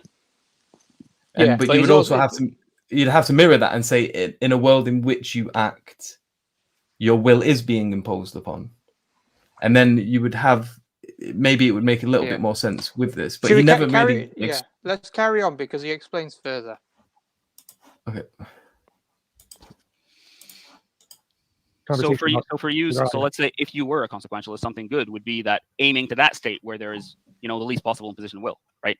No, it wouldn't be aiming. It would be the outcome that has the least amount of consequences. Yeah. I'm saying if you were a consequentialist and you determine moral rights and wrongs through whether or not it's directed towards that goal, then that would be the goal you want to achieve: a world with least imposition of will, right? Well, I'm not a consequentialist, so you're strawmanning my argument, saying, "What if I was a consequentialist and I did my moral?" What I'm saying is the fact that the topic, if possible. No. What I'm saying is the fact that is your idea of a perfect world that should. I'm not be a consequentialist. Yeah, but that's not the point. The point is you see that as a perfect world. I see a world with no involuntary imposition of will as amoral. No, is but it the perfect world? I don't think you understand what my model is. So what do you mean by perfection in this case? In my model, what do you mean? Why is it the best of all possible worlds? I mean, you can go check my debates on that, but it's not relevant to the debate. No, because in what terms? Can we just address that? He keeps saying it's not relevant. This is what I was just saying. So I'm trying to get him to define what he means by best of all possible worlds, because he said, because now there's we're just throwing around the word good, perfect, best, and I just don't know what he means.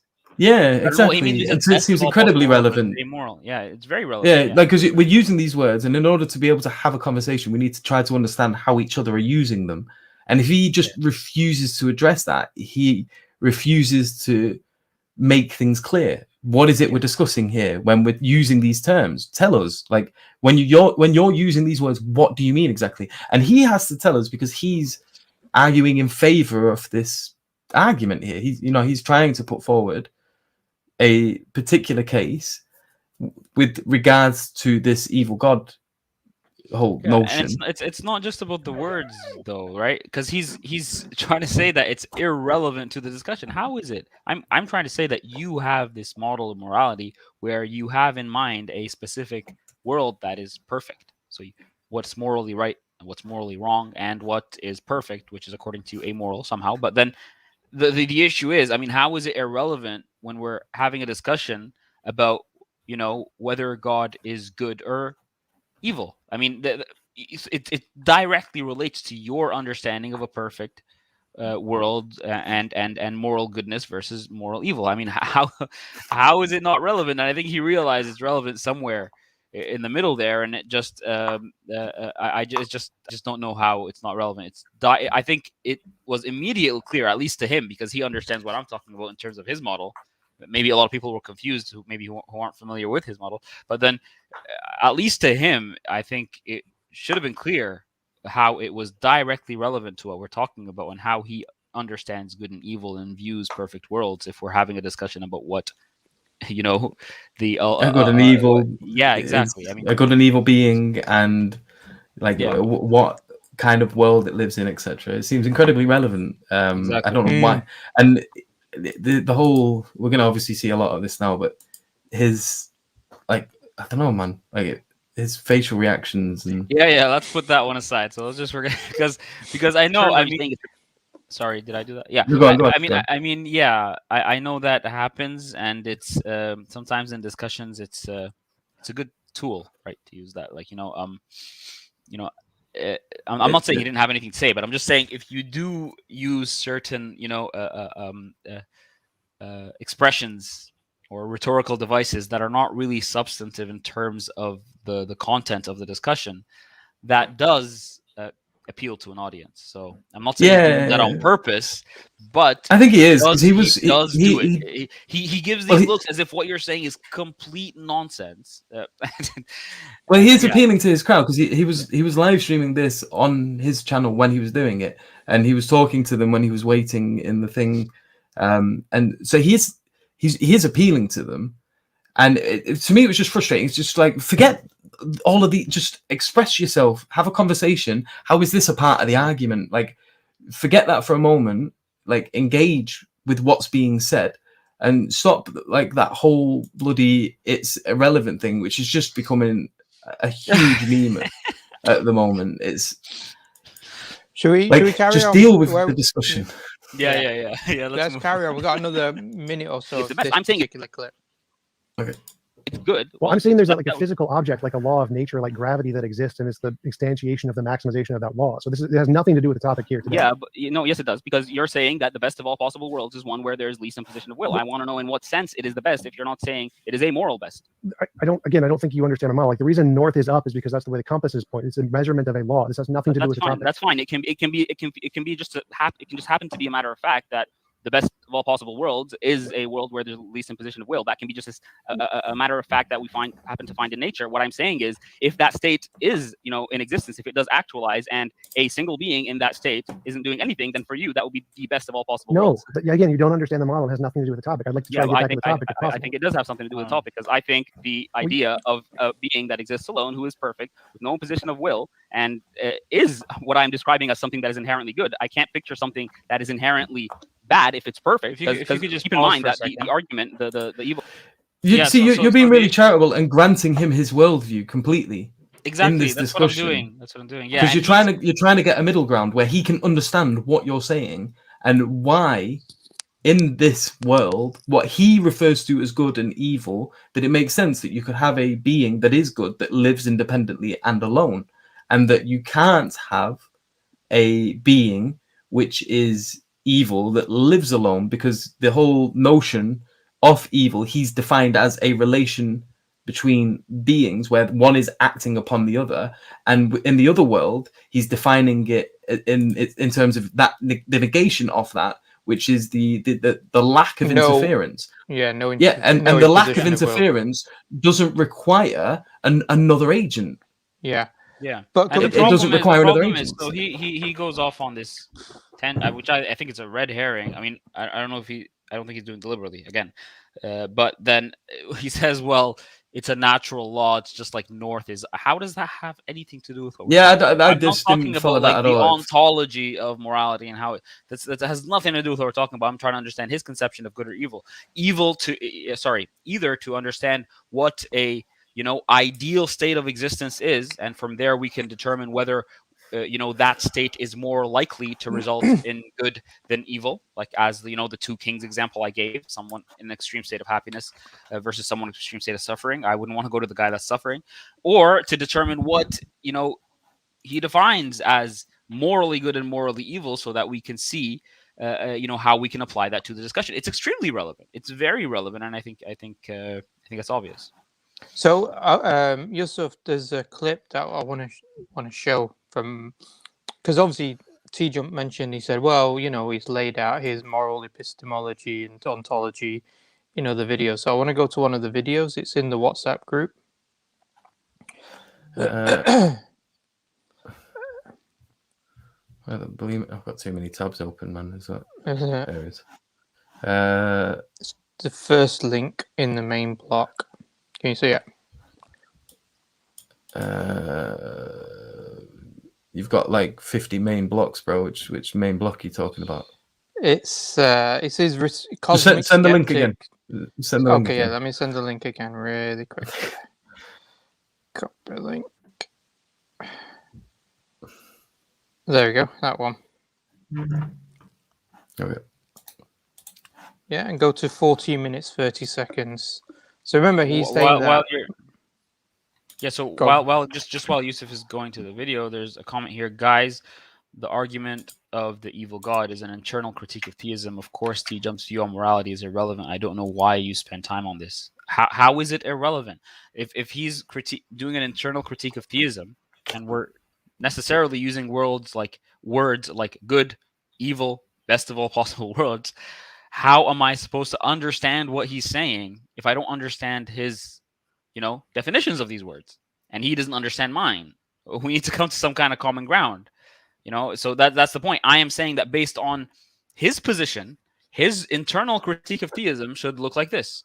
I'm not saying that I'm adopting his model. I'm saying that based on his standards, that's how the internal critique should be. So it's very relevant. Yeah, exactly. So what you were doing is you were saying, all right, I'm happy to utilize your model with our standard. So we can use this here in order to evaluate to what degree it works. If I'm saying I'm happy to say what you say is good and what you say is evil. And if I'm saying that, okay, I'm happy to adopt this, like, how does this, what does this entail? And so, because this is the whole point of a conversation. If I'm using words in a completely different way to the person I'm engaging with, all you have here is just people talking over each other. There's no conversation. Keep shouting at each other for 3 hours, and it'll just go nowhere. Yeah, exactly. So, like I guess if he wanted to, he could at that point say, right, let's move away from my understanding, and he could have engaged with a sort of movement towards asking us, well, what do you define as good and what do you define as evil? We could have sort of shifted the common ground and then continued the conversation there. But instead of doing that, he comes up with these weird red herrings about compasses, which seemed completely irrelevant to the topic, and it didn't help move the conversation or maintain that middle ground so that a conversation can flourish or continue to. He's just trying, when he's with the compass, he's just trying to say that morality and being able to say this is moral is just like saying north is north. It's just, that's what it is. Yeah. But let's go to that video. I don't know if you got it up, Yusuf. Right. So, do we need that? Do we need our old video, or are we happy to get rid of that now? Sorry, guys. Sorry, Sharif. I think it's just very important. Just a final minor point about this whole, his model. So I mean, what would it look like if we don't consider his understanding of moral goodness or moral badness, if we're not specific with our definitions? Well, you can take like a very strong divine command theorist understanding of morality, right? Like not like a very strict divine command theorist model where just whatever God does is good. Well, do an internal critique on that basis. God is by definition good. End of discussion. Let's all go home. So I mean, so is that how you want to do it? Because if it's an internal critique, okay, use my understanding of good and evil. I'll have a divine command theorist understand. But then that's not how it works. We're talking about plausibility. We're talking about arguments from natural theology, philosophical discussions. I need to have a common understanding with what we can use as a standard for goodness and evil in order for the discussion to move forward. So Hudson made a brilliant point here as well. He said he wasn't just doing an internal critique. He was literally objecting to Abdu's model that there could be inherent good with another possible model that's presenting an external model, not an internal. Exactly. Which Yeah, Hatim, as always, with with the knockout comments. Yeah. Yeah, But yeah, mashallah. so get rid of the other video. Put this one on. It's not going to be too Okay. long anyway. This one, it's literally, I think, a few seconds or so, maybe 40. Oh, I'm going to go through the advert. Why is it advertising StreamYard while we're using StreamYard? So we're using, you guys. All right. So Skeptics, not- 14 minutes 30 seconds. Again, this subjective, pragmatic application of morality to our subjective limitations. I think that it's more that the universe should be such a way that it is impossible to violate your impositions of will. So I think that it's not a duty of other people. I think that the morality can be extended to the universe itself. And the true moral system is one that would make a world in which the immoral actions can't occur. So I think that a world where everyone gets their own universe and you can set it up in any way you want. You can allow people in who consent to be a part of your rules, and you can travel to other people's if you consent to be a part of their rules, whatever. I think that is a moral universe. I'd call it the best of all possible worlds, where every being gets their own universe, can set up whatever rules they want, and it's So, which is A contradiction again. I mean, that's a world with no imposition of will. But Everybody he's saying gets- it's moral. It's good. Yeah. Everybody But- gets but- their universe. Everybody gets their universe. They can do whatever they want. No imposition of will. That's the best possible world. That's what he calls moral. Not amoral. But keep in even- mind, there's another thing. There's another thing, because I think he does contradict himself elsewhere and say that it's amoral. But then keep in mind that if it is amoral, then there will be a problem. He's saying that this world, this is a world where it is impossible for there to be an imposition of will. Well, that means that there couldn't be any moral good in this world. Because, I mean, your will can't be imposed upon, so I can't help you achieve your will. There can't be a moral good. So the best of all possible world is not a world with net amount of good versus evil. No, it's a world with it's an amoral world.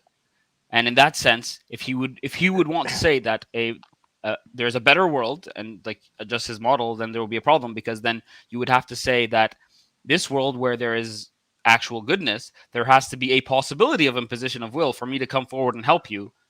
Well, in that case, that's the best of all possible worlds is not one with the least imposition of will. It's a bit messy. Yeah, and not just that. So if you've got this, the best of all possible worlds is where everyone has the ability to do whatever they want. You have to include in that as well that in some of these worlds that some people would want to impose on other people's wills. And if you say, well, no, we can't allow that, then he necessarily has to impose on the wills of the people in his best possible world. It's such a weird, and I know we're not, I just want to ask questions about his worldview here. Where's this come from?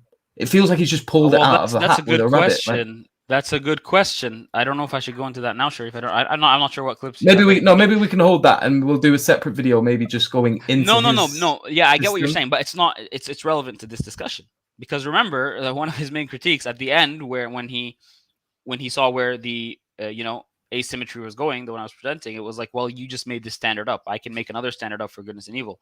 And then I questioned him. I told him, well, wait, how about your view? Is that made up? The view that the best of all possible worlds is the one with least imposition of will.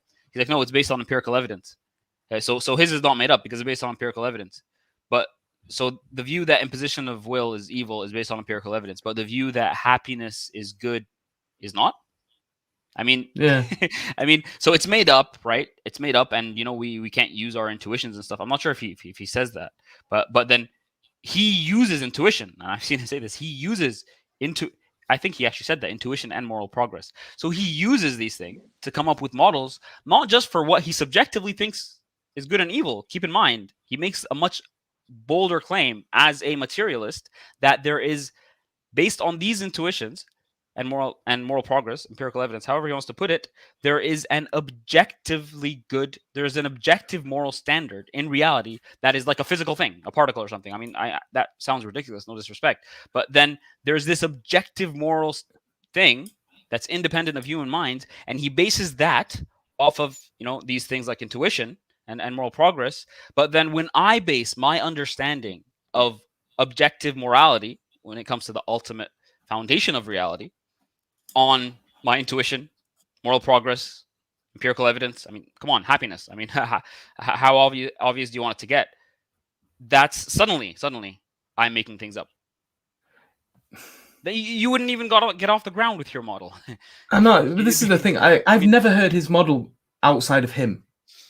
So if there's so much empirical evidence for it, because like he holds to it pretty strongly, so he must be convinced that the evidence is overwhelming in order to really push this as much as he does.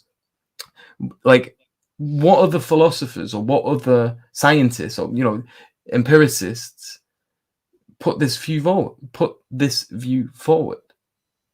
Like, I've not heard it anywhere before. It's a very unique worldview to make that the fundamental center point of your entire moral system.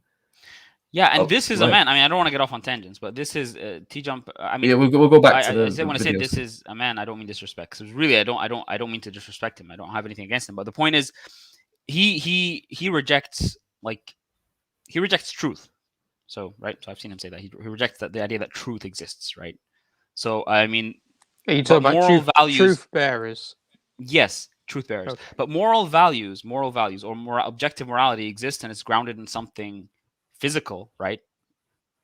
So you can get normativity, like moral obligations are normative. You can get normativity out of physical things, right?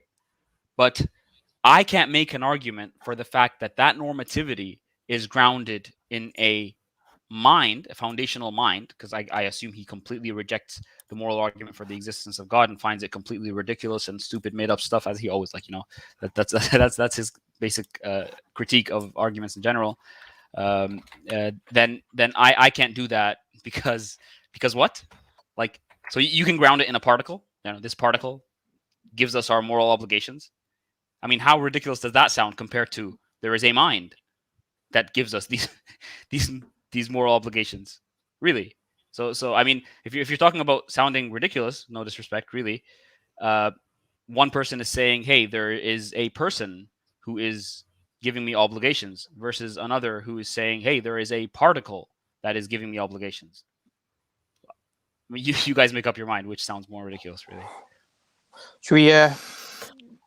Well, we go back to our original video. I just wanted to show that video because that video demonstrates that we weren't misrepresenting him. However, as a caveat, there is a discussion he had with Alex Malpass, which is also on morality, and he tries to argue on the discussion with Alex Malpass that no imposition of will is amoral. So he's got some videos where he talks about no imposition of will being morally good. He has other videos that says it's a amoral state. In the video the discussion that we had with him, he did say it was amoral, then he said it was good, and then he went back to saying it's amoral. Yeah, so there is confusion and incoherency in his own arguments that he's presenting within his own videos that he has and within the discussion today. So we go back to the 1 hour, 37 minutes, 50 seconds, and just play like up to 1 hour, 38 and 37 seconds, so it's not too long. 1 hour 38. Oh, sorry, where? Where am I starting? Yeah, just from there. Yeah, just from there. The evil God challenge aims to parity the argument, so it's going to grant some of God's basically attributes, that his omnipotence, his omniscience, his the fact that his attributes are all maximal. So you're going to have a perfect being existing alone, a maximal being existing alone, but I'm saying he couldn't be evil. He couldn't be evil because he's alone and there's no imposition of will. I addressed that before, because there could be, if you're using my definition, there could be a universe that's perfectly evil, which is a being who has all of its wills completely restricted. It can do nothing it wants to do. But that wouldn't be, you wouldn't be parodying the arguments then, because it couldn't be the case that God has his will restricted. That compromises on his independence. Again, this is where you're making a false analogy here. In my model, there could both be a perfectly evil universe and a perfectly good universe. That would work in my model. It has nothing to do with the debate here today. Like, it's not relevant. How can it be perfectly evil if your model is dependent on the question of what is the best of all possible worlds in terms of moral considerations? That's just a label. That's a label for the model. It's dependent on evidence. It's okay, so fine. So I'd like to get back to the topic. Okay, let's get back to the topic. So this is what I'm telling you. Okay, so his argument doesn't really make sense because he's trying to give a parity argument. So he's saying, okay, we can have a best of all possible worlds where there's no imposition of will, and then you could have a being lives in a universe where there's complete imposition of will, and he's living in the worst of all possible worlds or the most evil possible worlds. But the reason why it's not a parity argument is because we're saying that you're using the arguments of an independent, unlimited creator that's good, yeah? And so if you're saying that this unlimited independent creator has its will imposed, then by definition it wouldn't be God. And then by definition there isn't parity between the theistic arguments for an all-good, all-powerful creator, God, Yeah, great point. and evil being, yeah? So that's it's just that point there that I think is a really important point to highlight. Again, he's not quite understanding what parity argument is. So if we go to the next point, 1 hour, 40 minutes, 59 seconds, and to just 4 minutes or 3 minutes of that, yeah. 1 hour. 40 minutes, 59 seconds to 1 hour, 44 and 4 seconds. Be evil about it because it's not really in any state of activity that would actualize anything undesirable. Can't see it. Well, I don't know what you mean by intuition here, because we can definitely imagine there's a rock that is pure evil. That's a thing in many religions, or there's a rock that's pure good, also a thing in many religions. So my intuition is that neither makes sense. Neither makes sense to say there is a perfect untouched state that is perfectly good. Okay, so would you say that this, maximally evil being is like in a state of like, because you just said he doesn't have to be self-loathing, or you said it's a possibility. You said he doesn't have to, but in order for you to basically parody what I'm saying, I can't see the video. He's in a maximal state of basically self-loathing or undesirability. Sure, in he order can be. That'd be fine. Yeah, There's no contradiction there. then wouldn't Dr. Saf's argument follow that if he is in a state of why? Because he wouldn't destroy himself. It's more evil to cause yourself suffering and to create other beings to suffer. Let me finish. So if there is a maximally evil being that is perfectly evil, he wouldn't destroy himself, because if he destroyed himself, then there would be no evil. And he wants to maximize evil, so he would cause himself suffering for as long as possible. You're going back to an unrelated point. We already came to an agreement, to a common ground, where the good and the evil is a maximally desirable state and a maximally undesirable state. So in the undesirable state here, forget about the amount of evil in the world. This God does not will to exist. He's in a state of self-loathing, as Dr. Saf put it. So the amount of evil that exists is irrelevant. My son's crying again. Okay, so he wants to maintain the most state of uncomfort for as long as possible. It's uncomfort and evil here synonym, so it doesn't change the argument. So he's going to make, if he stopped himself. So there's an asymmetry. There's an asymmetry right there. No. So in my case, he would want to maintain wanting to maintain his perfect, desirable state for an eternity is something that's clearly more plausible than him being in a maximally undesirable state and wanting to remain in a maximally undesirable state for an eternity. There's a clear difference. That would be a perfect symmetry there. So if being is perfectly, no, it definitely wouldn't, because with the evil one, you have him desiring to remain in a undesirable state. So you have the affirmation of A and not A, and you don't have the affirmation of an A and not A with the opposite. Yeah, you made that point. So there's no perfect symmetry. Yeah, there's no perfect symmetry. Video there, yeah, as well. Yeah, but there's a bit of a problem. But I just want to say there's something I heard right now that I think I misheard him in the middle of the discussion. So I need to be honest about that. I thought I heard him saying, well, he would want to live on to create more suffering, as in like, But then, okay, this is a better point he's making, to be honest. That then he would want to suffer more. I thought he was saying something else. But then, still, Yusuf's point definitely follows, because it's a bit paradoxical. So maximal suffering, meaning, well, he's so evil, so he wants more suffering. But then you see the problem that he wants more suffering. He desires more undesirability. That's the contradiction. I can see where he's coming from, in the sense that, well, it needs to be as much suffering as possible, so he needs to live on and just continue suffering. But then that does follow. It would have to be that. Yeah, you're not getting that. That wouldn't be possible. These terms are contradictory. What he said later on is, no, but he wills to restrict himself. So he wills to be in a state of suffering. That's how can I can't you wait that? for this bit. I can't wait for this bit. That bit was the bit with the limits thing. Jake just keeps watching discussions like a hawk, and then he's like quiet for like 30 minutes, and then he just pops in, pounces like a tiger out of the 5 minutes, and he like puts it on. So yeah, that part for me was very entertaining.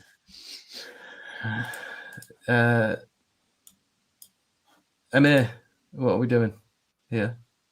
We can play another minute of that, or we can go to the next one. Yeah, but Play if another we minute. play another minute, it just goes back to that point what you just mentioned already. Anyway, wanna desiring see an where this is undesirable going. state. Perfectly evil, and in the definition of perfectly evil, he wants to maximize discomfort, and that's how you define it. And yeah, he would be in a discomfortable state. And Yeah, wants to you're maximize just adding that discomfort. into there. But the point is, which do you find more plausible? A person who is in a state of maximal happiness who wants to live on in that maximal happiness, or a person who's in a state of maximal misery who wants to live in that state of maximal misery? Yeah, it's sort of, do you mind if I just jump in? So it sort of sounds a bit contradictory to say that this maximally evil God would desire an undesirable state.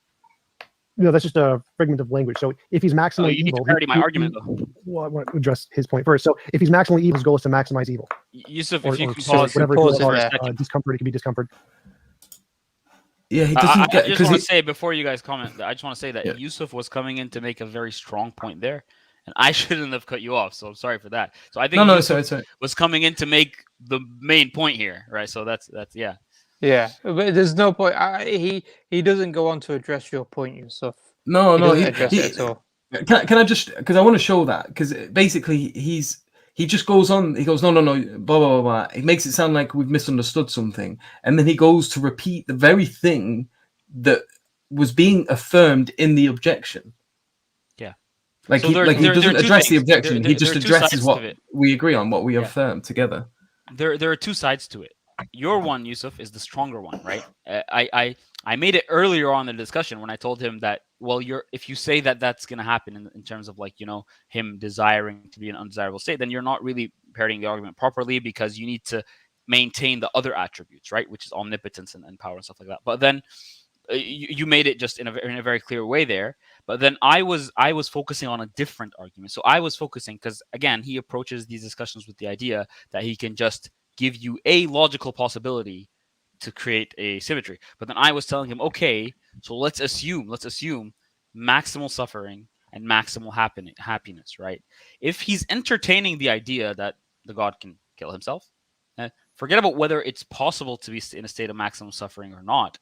I mean, the question is about plausibility. He was already entertaining the idea when he said, well, he could kill himself, but he doesn't have to. He could do X or Y. But right now we're talking about two different situations. Someone who's very happy, someone who's very sad. But then it's not just very, it's maximally. Which one would you expect to have an everlasting existence, especially considering you're entertaining the idea that he could kill himself, right? That's one side. So it's a plausibility, right?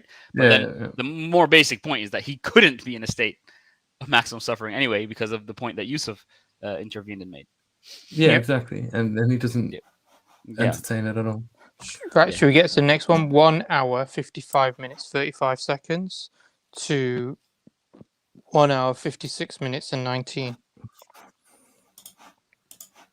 I think there are aspects of incoherence. What I'm trying to So do here let me is finish. that Let one me is finish. more plausible Let than the me other. finish, because I was trying to make a point here. So any type of percent chance that God would kill himself, there is a 1-to-1 correlation of a possibility that a perfect good God would create nothing but himself. So this was the original argument I made like a long time ago. Any kind of But that's God, not even a evil God. parity argument. That's not Wait, what we're talking let about me right finish. Let me That's finish. So Go on. any kind of God you could imagine. There are lots of different possible kinds of perfectly evil gods, as Saf mentioned, one who wants to destroy himself.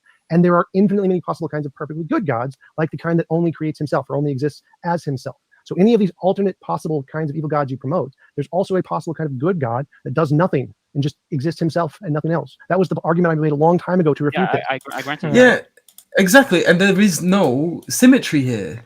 Yeah. There's no like he's making our arguments for us. He's showing the asymmetry between the two positions. You know what have he's to really talk about. assuming? What he's really assuming is this. So he's assuming, he's like, okay. So it's almost as if he's like granting, okay, so you get this point, right? This point, it's you can say it's more plausible on this point that the evil God would kill himself, right? But he's saying, but then I could come to another argument and say, well, a good God wouldn't create anything. Well, then you need to do a bit more than that. You need to show that you need to parody it on the evil side. Like, so you need to do both. You need to consider both sides of the symmetry, not just one. So just because, hey, okay, here you win out, but somewhere else I can say something about God that's more like that the evil God would do or the good God would do, that's not enough. You can say stuff. We all So say what stuff. would be the You need to symmetry show then? it's more plausible. Yeah. So let's talk about, in this case, what the symmetry would be. So when he's talking about, with regards to the evil God would want to kill himself in this possible world. So good God, symmetry, would he want to kill himself equally? exactly. And then with this completely opposite situation where the good God would not create anything other than copies of himself, would the evil God just create copies of himself? Well, that's not even a symmetry argument. That's not even see. And then this is the point that I think people need to appreciate about some people on the internet, or on YouTube, that might make their names by arguing and debating, that they may sound like they understand arguments because they speak fast and they make funny rhetorical faces. points or whatever it is. Yeah, I don't want to. I don't want to say anything about his face, or everything like that in terms of his expressions. But I'm just saying is that he has a way of speaking as though he is very confident, very clear in his explanation. He knows what he's talking about. But the reason why we're doing this review is to demonstrate he doesn't actually understand Stephen Law's original argument. He doesn't understand what it means to be a symmetry or parity argument. He thinks, okay, I can grant you've created an asymmetry here, but I can create an argument here unrelated to your original argument. That's not the argument. That's not what Stephen Law originally argued for. Yeah, and why he, said, therefore God doesn't exist, or it's ridiculous to believe in an evil God, so therefore it'd be ridiculous to believe in a good God, because they're symmetrical. All the arguments are symmetrical, not because you've got weight of evidence for a good God here and another set of arguments for a set of evil God.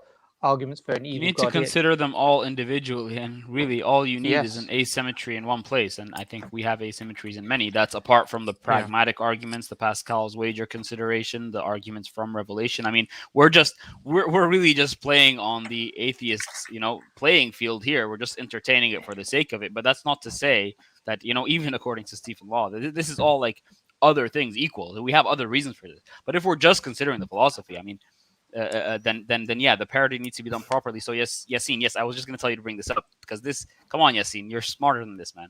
So evil is to impose, and I don't mean that in a bad way, because I think you are, because you read this stuff and I enjoyed the discussion with you. So evil is to impose one's will on somebody involuntarily, his model, right? With God alone, before creation, he has the desire to impose on himself involuntarily. So the problem here is that you're using different words that almost imply the same thing. So let's use this as the same word, right? So with God alone, he has the will to impose on his will unwillingly. That's better, right? Then so right now, who's willing what right now? So there's a will to impose the will on whose will, right? So whose will doesn't whose will is being violated and whose will is being fulfilled. You can't so the issue is both at the same time. It's like a trinity. I can't. Well, exactly. I was just going to say this is introducing. This is introducing multiple wills, which in essence is also to some degree introduce multiple persons or like multiple beings. And if we're talking about one being, okay, so Yassine, just to be fair to him, bro. Sorry, Yusuf, carry on. Just to be fair to him, so that's what he's trying to do, right? Yeah. Okay. So carry on, Yusuf. Carry on. Sorry to cut you off. Carry on. Yeah. So do I need to make that point then? If he wasn't arguing that? You can continue making it. Yeah. So it's basically because if you're going to be saying that he can will to impose upon his own will, you're necessarily multiplying wills, which is necessarily to multiply the beings here, multiply the persons.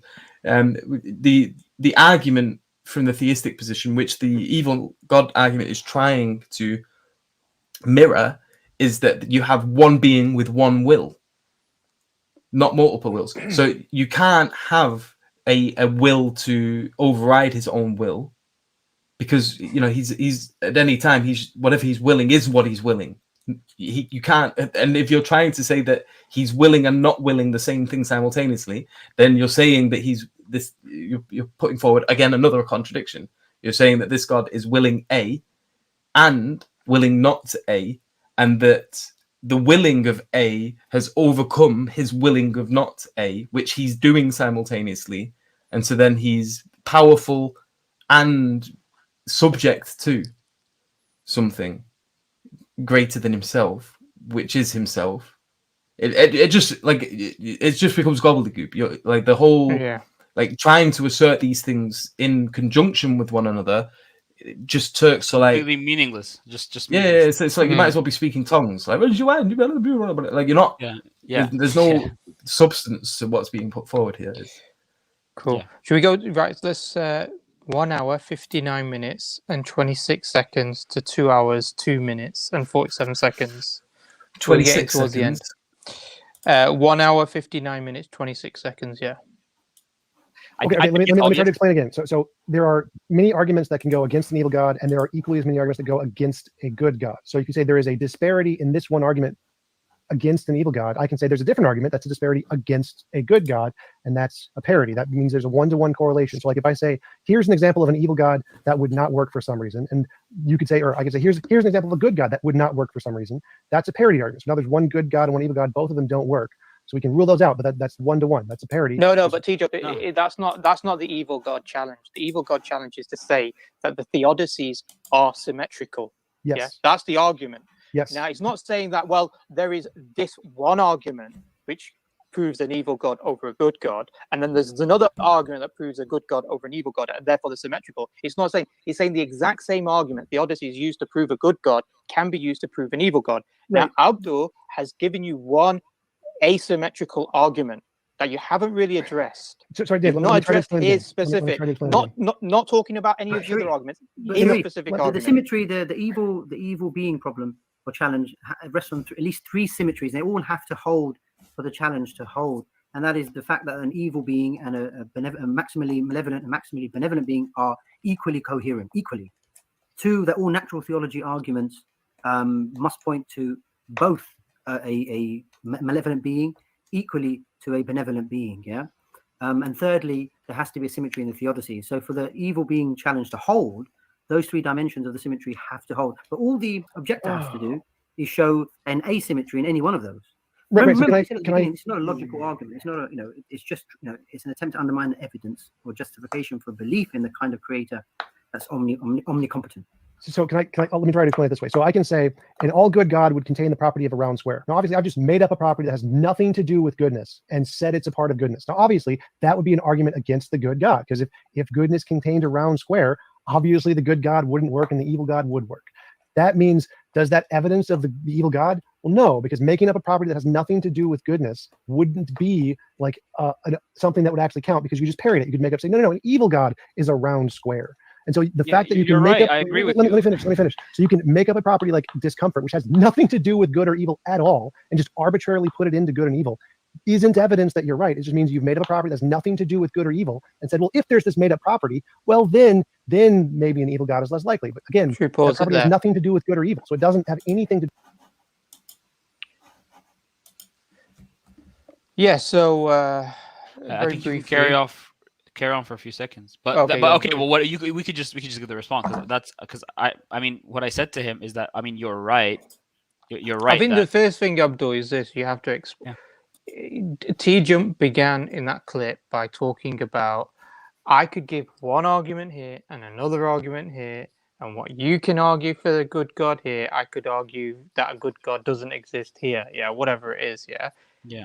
And then I made a point, and then Saf made a very nice, succinct point. He says there's three things that the evil God challenge seeks to do, which is the parity between a maximally good God and a maximally evil God, that they're both ontologically possible equally in existence. Secondly, is that all arguments for natural theology point to both a good God and an evil God. Yeah, so all the arguments could be applied to both.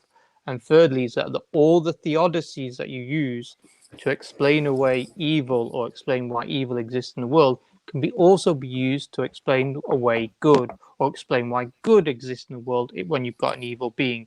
These are the three things, and all you have to do is demonstrate either one or all asymmetries for a good God in either of these arguments. Now, what the evil God challenge tries to do says that all these three arguments, would apply equally, when taken independently, would apply to a good God and an evil being on all of these three grounds, And so any specific argument you take, so if you take the contingency argument, they would say it applies to a good God and an evil God, Or if you take an ontological argument, good God, evil God, or you take the theodicy of the free will defense would apply to a good God and an evil God. That's what they're saying. Tjump again did not understand that. And look at his response to Saf. His response to Saf completely did not understand what Saf said and did not even respond to what Saf said as to Should we put that on explain to again? him. Just to kind of you really, can do, but really just- express that. Yeah, You can put what that on Saf and said. then continue with the 10-second response. Yeah. Yeah. Where shall I start from again? What Saf said, and then what Tjump go to said, what- and then yeah. maybe a few seconds of what I said. Yeah. What timestamp, roughly? About 2 hours. 2 hours, I think. There's a one-to-one correlation. So like if I say, video's not here's on. an example of an evil God that Video. would not work for some reason, and you could say, or I could say, here's an example of forward a it. good God that would not work for some reason. That's a parity argument. So now there's one good God and one evil God. Both of them don't. The evil God challenge. The evil Fast God forward a bit challenge is more. to say, it's not saying that, well, there's another argument that proves that used to prove a good God can be used to prove an evil God. Right. Now, Abdul has given you one asymmetrical argument that you haven't really addressed. Sorry, Dave, You've let me not try to addressed explain his again. Let me specific, try to explain not, again. not talking about any But of the other Sharif, arguments. But His Sharif, specific the argument. symmetry, the evil being problem or challenge rests on at least three symmetries. They all have to hold for the challenge to hold, and that is the fact that an evil being and a maximally malevolent and maximally benevolent being are equally coherent. Equally, two, that all natural theology arguments must point to both a malevolent being equally to a benevolent being. Yeah. And thirdly, there has to be a symmetry in the theodicy. So for the evil being challenge to hold, those three dimensions of the symmetry have to hold. But all the objector has to do is show an asymmetry in any one of those. Right, so Remember, can I it's not a logical argument. It's not a, it's just, it's an attempt to undermine the evidence or justification for belief in the kind of creator that's omnicompetent. So can I let me try to explain it this way. So I can say an all good God would contain the property of a round square. Now, obviously, I've just made up a property that has nothing to do with goodness and said it's a part of goodness. Now, obviously, that would be an argument against the good God, because if goodness contained a round square, obviously the good God wouldn't work and the evil God would work. That means, does that evidence of the evil God? Well, no, because making up a property that has nothing to do with goodness wouldn't be like something that would actually count, because you could just parry it. Yeah, he's just not addressing what Saf said at all. Like, he's going down a completely different line of thought. And this is why people who are not very clear and understand these topics beforehand, who may be atheists, they listen to people like Tjump and think Tjump's amazing. Look at that. He's taking on all these, and it's not that. It's just the fact that he doesn't understand the argument. He doesn't understand what the evil God challenge is. And when people are making very strong, coherent points, he makes something completely, he's talking about something completely different. Yeah, it's different. It may be relevant in a particular area, but it's not relevant here. Yeah, and he's clearly like frustrated as well. Like, he's huffing and puffing. And he's like, he's not. It doesn't seem like he's paying attention to what's being said. And then there's evidence of that, because then when he's responding, like, the Saf, it's quite clearly he's talking about the fact that the argument, the evil God argument, is granting the coherency of the theist proposition, and he's saying that, well, the opposite of that is equally as coherent. Yeah. They're both coherent. And because they're both coherent, then you have no reason to incline to one or the other, because they hold equal weight on the scales of justification. And because they hold equal weight, it doesn't tip. And so you can't say that it's more likely this or more likely that. It's stuck. And so what you have to do is throw this out of the window and then use other argumentation in order to get to the conclusions you want to. And it's just, the point of it is that this isn't going to get you there. Isn't going to get you there because it's the mirror image of these hold equal weight. and then he like completely neglects to mention anything about that. So the viewers watching here, listen to that. He doesn't respond to that at all. Instead, he starts talking about if you add incoherent terms to the definition of something, what's he's trying to argue this. He's trying to say that if you say a particular property results in a logical contradiction, then yeah, you can discount it. But just making up properties of what good and bad are is not justification. Yeah. Now, Abdulrahman didn't make up good or bad. In the same way, he was doing the opposite. He was trying to make a middle ground. Yeah, in the same way, he doesn't believe that he was making up his argument for good and bad being morally objective. He's saying there's evidential arguments, empirical arguments, moral intuitions, moral progress that justifies it. So, in the same way, we're not pulling out, attributes out of thin air, or good and evil. Yeah. We're just making it up, and then saying, well, it's coherent now. No, it's not being made up.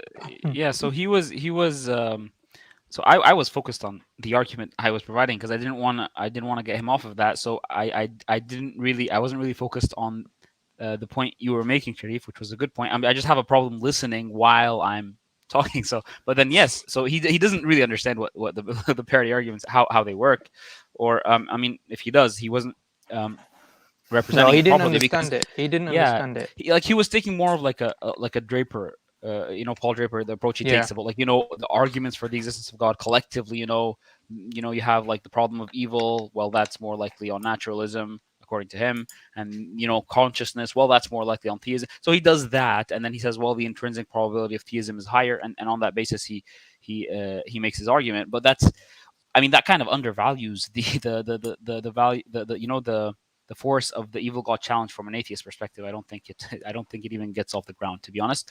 But then I think that undermines it, because what the evil God challenge does is like it looks at each individual argument. It says, for whatever you say that would make you conclude a good God, I can say something in the same argument, given the same line of reasoning, that would give me an evil God. So there's parity arguments, right? And that's what he needs to focus on. And then when he says that you make up a standard, right, to determine that God is good, and through that you conclude that God is good, and you break the symmetry, well, he's assuming you're making up the standard. That's the problem. I mean, the issue is he thinks that saying anything in response to a specific argument, that means if he just parodies it using any kind of logical form, as long as it's valid, as long as he just uses different words, his job is done. That's not the case. What we're saying is, regarding like one of the points I was making, at least it's more likely for the good God to not kill himself than the evil God. Just more likely. That's all you have to grant. Yeah. It doesn't conclude the argument. We could have moved forward if we at least acknowledge this point and see where it went. But you see, that's the issue. The issue was like it was not very structured, because we weren't focused on how this challenge works. And your point focuses upon the ontology of a maximally good being and a maximally evil being, and whether they're coherent. Both of them are equally coherent. So a maximally good being would want to exist and eternally would exist, whereas a maximally evil being would be so self-hating in a maximal way, it's more plausible to say that it would want to not exist, and that would be incoherent, because then you have an independent, unlimited creator, necessary being that doesn't want to exist. And then you've got a conflict between the will of creating itself not to exist, or causing itself not to exist, and it makes no sense. So therefore you have an incoherency with the maximally evil being in that situation. He didn't understand that. So should we carry on, or should we just, I don't know, just if you want to make a... Yeah, go carry on. Should we go to evil God? 2 hours, 5 minutes, and 20 seconds. And then there's a thing that we're going to raise. You'd be perfectly good and still feel suffering and still be perfectly good. So, So Abdul, so you want- suffering is not evil. Is that what you're saying? Yeah, like suffering itself has nothing to do with good or evil. Discomfort has nothing to do with good or evil. So if there was like a perfectly good being, you could say that being is in discomfort, and it would make it any less good. Okay, so then you wouldn't argue the way that some atheists do about the problem of suffering then. Well, I argue for a logical version of the problem of suffering. Why? If suffering is not evil, what's the problem with it? The logical inconsistencies in the Bible, the Old Testament. So like it says this is bad, and like it says killing is bad or drowning babies is bad. God drowned babies in the global flood. God is bad. So it's a self-contradiction. Okay, so then it's not a logical argument based on scripture is what you're saying. It's a conflict between scripture and itself, what it's also saying Right. within scripture. Yeah, self-logical. Yeah, but then that's a scriptural argument. It's not a philosophical argument. That would still be a philosophical argument. Do you mean like if I used a different basis of morality to judge God as evil, I could do that too? I'm saying you're showing an internal contradiction within the scripture. You're not saying that from the existence of suffering, therefore that's somehow logically contradictory with an all good God. Right. What I do is I would say that if my model of morality is correct, then that would prove that the morality of the Old Testament God is incorrect, and that would be a logical disproof. Why would that prove that? I'm just trying to understand. Well, if my morality is correct, then it's objectively immoral to drown babies, and anything that drowns babies is immoral, and God did it, therefore God would be immoral. Okay, yeah, but why is that objectively wrong? Well, if my morality was proven correct, that's the first premise. Okay, but it has nothing to do with that act being wrong has nothing to do with the baby suffering. Right. It's not about the suffering. It's about the involuntary imposition of will based on my model, which can be done without suffering. Right. And then now I see Abdul's point why he was going back to the imposition of will and God being alone. There's nothing to impose will. You can still be imposed on by nature without other beings being there. Like if nothing else exists, if it's just God by himself. Right. Like he could impose on himself. That's a possibility. Or things like reality. It's there. We've got there. Okay, bro. So before we go on, and I know you want to make some points, about what else is going to be said, but let's just take this first part that he said. He said suffering is not evil, and that you could have a being which is in total suffering, but is good, and a being which is not in total suffering but is evil. So obviously, he still needs to explain what he means by good or evil. He's not really explained that because he keeps saying it's amoral, no imposition of will. Then he goes, it's moral, and we've shown examples of where he contradicts himself. But I just want to show a video actually of his own debate that he did. I've sent. It's the second link that I sent. Yeah. A second. We got another StreamYard advert. 1 second. Yeah, 19 minutes, 14 seconds. So just Stop for the sharing. audience. Yeah, so for the audience, it's not on the screen, by the way, at the moment. But for the audience, just be aware, he said, suffering does not mean evil. Yeah, he's saying it's not. Timestamp. 19 minutes, 14 seconds. Mashallah, Adi has a beaming smile. What timestamp? Sorry, I was 19, so focused on his lovely smile.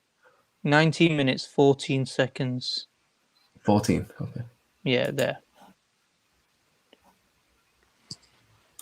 So he would not have created a world with unnecessary suffering because that would be by definition evil, and so he wouldn't be all good. Either, if there is lots of suffering in the world, either the God who created it is not powerful enough to stop the suffering, so he's not all powerful, or he doesn't want to stop the suffering, in which he's not all good, or he's not knowledgeable enough to know how, in which he's not all knowing. So if you consider God to be all good, all knowing, all powerful, then it's impossible for that God to produce a world with suffering like what we have here. So pause this kind of world. When was this released? Was that long? I don't know. Why is there I no don't think it date was on long. here? I think it might have been last year or something like that. Usually there's a date. Let me have a look on mine. I'll find it. Because maybe we could be charitable here and say he's 7 changed months, his mind since then. 7 months ago, according to when it was uploaded. Yeah. So just go back again. Just go to that because I want you to just go back maybe just a little bit earlier than that section, just so that the audience can see what he did. Keep going. More. Bit more. That'll do. Yeah, just there. No, that's too far back now. Essentially the problem of suffering is that if there was an all good, all powerful God, then he would not have created a world with unnecessary suffering because that would be by definition evil, and so he wouldn't be all good. Either, if there is lots of suffering in the world, either the God who created it is not powerful enough to stop the suffering, so he's not all powerful, or he doesn't want to stop the suffering, in which he's not all good, or he's not knowledgeable enough to know how, in which he's not all knowing. So Okay. if you consider God to be all, So I think it proves the point. Yeah. So the point being proven here is Tjump in the video in our discussion just last week said suffering does not equal evil. Yeah. That you could have a state of suffering and that's not necessarily evil. 7 months ago, he's doing a debate where he's saying, and he's using that because of suffering in the world and suffering by, I'm sure he said by definition, didn't he? Yeah, he did. By Yeah. definition Suffering is by definition evil. Yeah. No, he said, to be clear, he said unnecessary suffering by definition is evil. Yeah. But either way, he's the same the thing. idea of suffering to evil. Yeah. Whereas what he was saying with Jake, he said, no, I'm just doing an internal critique. Yeah. Yeah. And then he said, if I was to use my moral position, then my moral position doesn't really say anything about suffering. It just talks about imposition and will as being evil. Yeah. But in his debate, he starts off, later on in the debate, he starts talking about imposition of will as well. But he starts off by talking about suffering and equating that to evil, and therefore equating that to the fact that an all-powerful, all-good God cannot exist, because either he won't be all-powerful, or if he allows suffering, he can't be all-good. So, So later on, he says something about what? Later on, he says something about what he says about imposition of will and things like that. Yeah, as well. but isn't there a problem here? Because I don't know how you can believe this if you're making the argument for suffering. So if it really is the case that inherent suffering, there's nothing wrong inherently with suffering.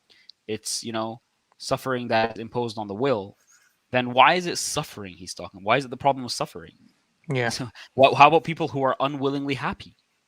I mean, both are equally problematic. If suffering is not the evil part here, if the bad part here is the imposition of will, then we can make a problem called the problem of happiness, right? Why are people happy unwillingly? There are people who don't want to be happy, right? There are people who could have opted against being thrown in this world where they're just completely happy, and then they're thrown into the world. So that would be equally evil. Why is it a problem of suffering? You need to make a problem of imposition of will. That's it. It has nothing to do with suffering. It has to do with any kind of imposition of will. So it seems like just intuitively suffering just seems like a bad thing for him. Yeah, and I agreed 100%. But I think if we go back to the original our video with Tjump, like I said, he's getting cornered into a position where he's being shown that suffering cannot be explained, or an all maximum evil being would be in a state of suffering, and that would be evil. He doesn't want to say that now because he knows that he'll be trapped, and therefore the ontology of a maximally evil being would be incorrect. So now he's trying to disassociate evil with suffering, but 7 months ago he wasn't doing that. Yeah. So this is the problem that you have when these types of discussions is unfortunately there's shifting of positions in order to sort of justify his particular argument at that moment in time. So where we're up to now, we're on 2 hours 7 minutes to 2 hours 10 minutes. 2 hours and 10 minutes.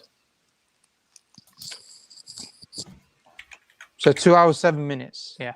7 minutes. Yeah. 2 hours 10 minutes 25 seconds. Right, you're confusing me now, bro. So 2 hours 7 minutes for 3 minutes. Just play it for 3 minutes. Double speed. Okay. No double speed. We're almost there. It's not about the suffering. It's about the involuntary imposition of will based on our model, which can be done without suffering. Right. And then now I see Abdul's point why he was going back to the imposition of will and God being alone. There's nothing to impose will. You can still be imposed on by nature without other beings being there. Like if nothing else exists, if it's just God by himself. Right. Like he could impose on himself. That's a possibility. Or things like reality could impose on the laws of logic. How does he impose on himself? I don't Yeah, understand. if he wills it, he I wills can- it. He can't will and not will simultaneously. But see, this is No, the no, wait, point. wait, This let is me why. answer the question. Let me answer the question. But hold on a second. This is you asked why. how can God you asked how can God impose on himself? Like you can do that. You can like if I was God, I could say I would like to limit my powers, so I turn my powers down. I can't use those powers anymore. But he can't do that. He can't do that because we already discussed that the whole discussion of what Saf just brought up, those 3 points. One of them is that the arguments from natural theology get to a being that has these omni attributes. Oh yeah. So, if he limits his power, then he's no longer. So just to talk on this, because this was the bit that was really bugging me. So there's 2 uses of the word limit here. There's a limit in the absolute sense, in the proper sense, and there is a limit in an arbitrary sense, which technically isn't really a limit.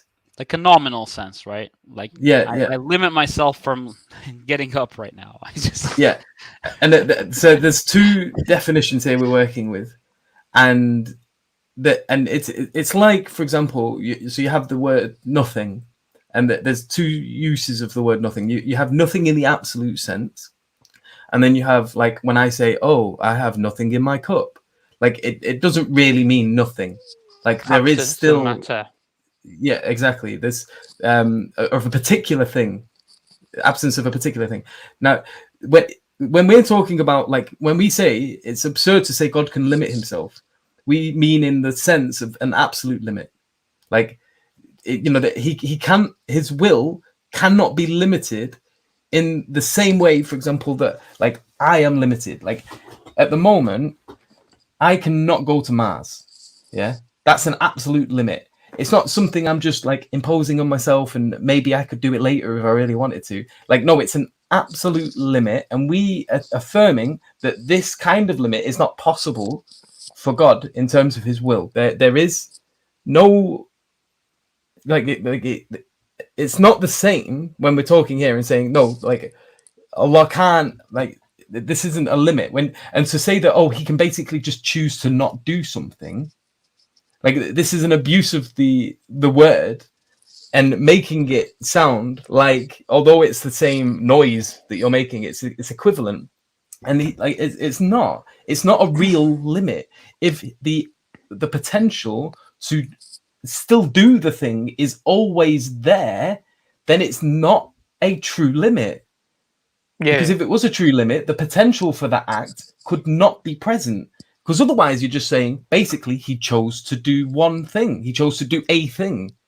And in order to choose to do one thing, it means you're not doing other things. And so there's this, like, the issue is like choose. So you choose to limit yourself, right? So you choose to, let's say, so in this context, right, God wills to be in this undesirable, maximally suffering state. So God chooses to restrict himself in that way, but in that sense, is his will restricted? So are there 2 wills here? So in that state, does he will to be in that state, right? So he wills to be in that state. Well, then his will is not restricted. or does he not will to be in that state that is by definition not desirable? People don't will that state. Yeah. Well, if he is, then he wouldn't be in that state. At the end of the day, if he wills to be in a state, it will be the state that he wills to be in. Yeah, have you noticed the pattern? I was going to make. Have you noticed the pattern? Yeah. Have you noticed the pattern here? So, like, in order to make his defeaters, he constantly has to affirm contradictory statements. He's always having to make reference to where he's saying that, oh, well, it's possible that he could do A and not A simultaneously. Yeah, like he did it before. We showed that clearly, and he's doing it again now, where he's saying, well, God could, impose upon his own will, which moves back to the thing that I was mentioning. Well, this is to infer a duality in will, that there are multiple wills, which is in essence to say something. We don't hold that. We don't say that God has 2 wills. We say he has one will. He's one person, one being, and so if he wills something, that's the thing he's willing. He's not willing the negation of it simultaneously. And if you're saying that that's possible, you're again falling into this affirmation of a contradictory statement. You're saying that contradictory things that are incoherent and illogical, are possible. So it's like, but why bother coming onto the bloody podcast and having a conversation with us? But If his whole point is that one sec. If his whole point is that theism is incoherent and completely illogical, if he wants, every time he makes a point, if he wants to make this affirmation of the possibility of incoherent, illogical statements, then he has to grant there's no point arguing against theism if he thinks it's illogical and incoherent. That doesn't matter, because you can just throw that out the window, because illogical and incoherent things are still possible according to him. So what do you do here with this? What's the point? What's the point of engaging with it? It doesn't make no sense. And I think Yasin actually made this point earlier as well. This is the thing, which was really interesting, is that Yasin made the point. He asked that question, which Abdul thought he was attacking us upon, but he wasn't. He was showing the incoherence of Tjump's point, because under Tjump's model, he's saying it's immoral or evil to have your will imposed, meaning imposed external to yourself. So then he's in a difficulty now. He's in a quandary. How do I now explain that you could have this being that exists on its own and yet exists in an evil state? Under his model, he's trying to say, well, it could limit itself. It could impose its own will upon itself, and therefore it's no imposition of the will. But he doesn't mean no imposition of your will, of an individual. He means no imposition of an external will, upon the being. Now, there is no external will upon the being. It's his will. So there is no imposition of will. So it is, his argument really starts to fall apart. And the reason why it's falling apart is because, I think it goes back to what Yusuf says. I don't think he's coming in for a conversation. He's trying to, one-upmanship on us, isn't he? He's trying to point score. He's trying to say, haha, you theists. And to be honest, quite frankly, I've watched a few of his discussions and debates, and that's how he comes across. He will speak to some philosophers, and some very sincere philosophers, not necessarily all theists, actually. Some of them I've seen that is discussed with agnostic philosophers. And what you'll find is that the ones that he's debating with, most of them, they tend to, like, I think he had a discussion with Josh Rasmussen and Randall Rouser and even Alex Malpass, who's an atheist. And they're really trying to understand his point, but he doesn't want to understand their point. He just wants to prove a point. He wants to sort of, come across as though, I've got the answers for everything. And I think it shows here, this discussion that he's having with us, that he's trying to come across as proving his point score and say, And yet, when you start to dissect what he was saying, as we're trying to do today, he's contradicting not only what he's previously said on other streams, but even in this conversation itself. It'd be nice to know if he's just changed. Sorry. I think generally speaking, his about his approach. I don't want to speak about his intentions or him personally or anything. I just the approach we've seen. I think generally speaking, is kind of this approach where give me your argument. Just why is theism true?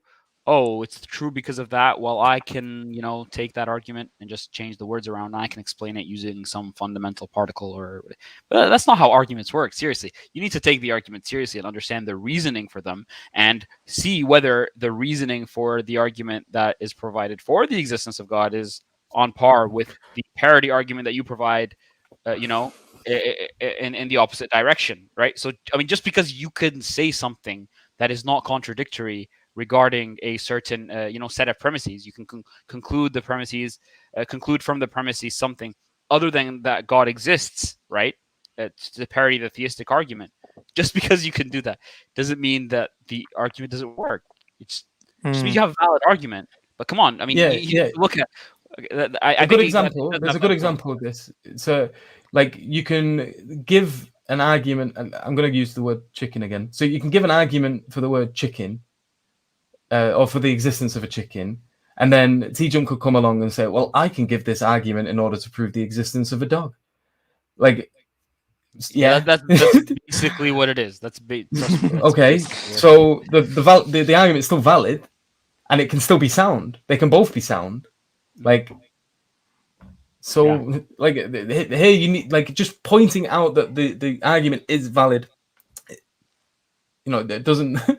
You're not getting anywhere with it. So what we need to start to do rather than making this sort of red herring to how this argument can be valid with the use of other words, we want to talk about whether or not it's sound. So then that means is rather than acknowledging the argument about the dog, you start to look at the actual argument and the premises being made with regards to the chicken and whether or not it is sound, whether or not the premises are true, if it is valid, and that therefore the conclusion necessarily follows and is true, or whether some of the premises are false and therefore, although the argument is valid, it's unsound. And he's not engaging with that. Like he's not engaging. There's an example of this as well. Is that Randall Rouser? I think he had 2 discussions with him, and the first one, Randall Rouser, he said to Randall Rouser, he goes, "You tell me why you believe in God, and I'll tell you why you're wrong." Yeah. So he just starts off like, "You tell me why you believe in God, I'll tell you why you're wrong." And Randall Rouser straight away picks up upon that and says, "Well, you should listen to my argument before you start to jump to conclusions, in essence, of why I'm wrong." And actually, it's a really good discussion. Anybody who has the opportunity, listen to the 2 discussions that he has with Randall Rouser, because to be quite frank, he gets properly schooled by Randall Rouser in those There's discussions. another good one. But he thinks, by the way, he thinks he won those 2 discussions. Yeah, but he got properly schooled by Randall Rouser. I'm not. There's another good one. Yeah. Yeah, there's another good one where he has a discussion with what's that? The vegan actress called? Ask Yourself. Oh God. Yeah. It was a bit of the Canadian guy. Yeah. Yeah, that was a juicy discussion. But there was a similar issue there. Like he's just making these weird arguments, and Ask Yourself just isn't letting him get away with this, these weird inferences or this weird argumentation, and he's like honing in on it, and he's like, no, we're not moving past this point, because there's no point like continuing a conversation if you can't even see the issue with like your use of logic and reason here in this particular Ask case. Yourself I've seen a couple of his discussions. I mean, never a full one, but I've realized that he is pretty good with logic. Like that's his thing. It is his thing. He's pretty good with that. But I mean, generally speaking, like T-Jump aside, I think a lot of people have this, this approach to argumentation that it's you need to have absolute 100% like philosophical certainty about your premises, and that the conclusion follows in order for an argument to be successful. That's one side. I mean, that's one side of things. So it depends on what kind of argument you're trying to make. Of course, sometimes like if you're saying you're making like a proof where it's like it necessarily logically follows, fine. But I mean, and in certain cases, to provide an alternative logical possibility that has some plausibility to it is sufficient for the argument to go. But that's not how all arguments work. I mean, even not just because it's deductive, that doesn't mean that's how it works. Like you can present an evidential argument in deductive form, but you see, the other issue is a lot of people approach these discussions, even theists. I mean, they think they need to approach these discussions on the back foot, as if the other person isn't making claims about ontology that he has to defend. So you just think you need to show up, with your comfortable couch and sit back and, tell them why you believe, and I'm going to tell you why it's wrong. But then you just assume that you're not making any claims. I mean, if you're not making claims about ontology, you are definitely making claims about epistemology. What does that not need defending? Or are we supposed to take your epistemology for granted, and then no, because you're not satisfied with the argument I'm presenting? I'm not convinced. I've heard many atheists, like internet atheists, say this, like that's not convincing. Well, what does that mean to me? I mean, it's convincing to me. If you want to tell me why it's not convincing to you, and we can discuss your epistemic foundations, your epistemic framework, and then we can see whether it's coherent, whether you're consistent. We can do that. But to just sit back and no, it's not convincing, and to act as if you don't have a worldview to defend, I don't think that's the case. I think Graham Oppy, he an atheist, he makes this claim, right? He thinks that even an agnostic who's not taking sides doesn't have this privileged position where I don't have a burden of proof. That's nonsensical. I mean, I think the only position that has that is like the innocent. right? The the innocent naive. is the person who doesn't care about the question. I mean, what are you going to tell him to prove? He doesn't even know what you're talking about. He doesn't care about the question.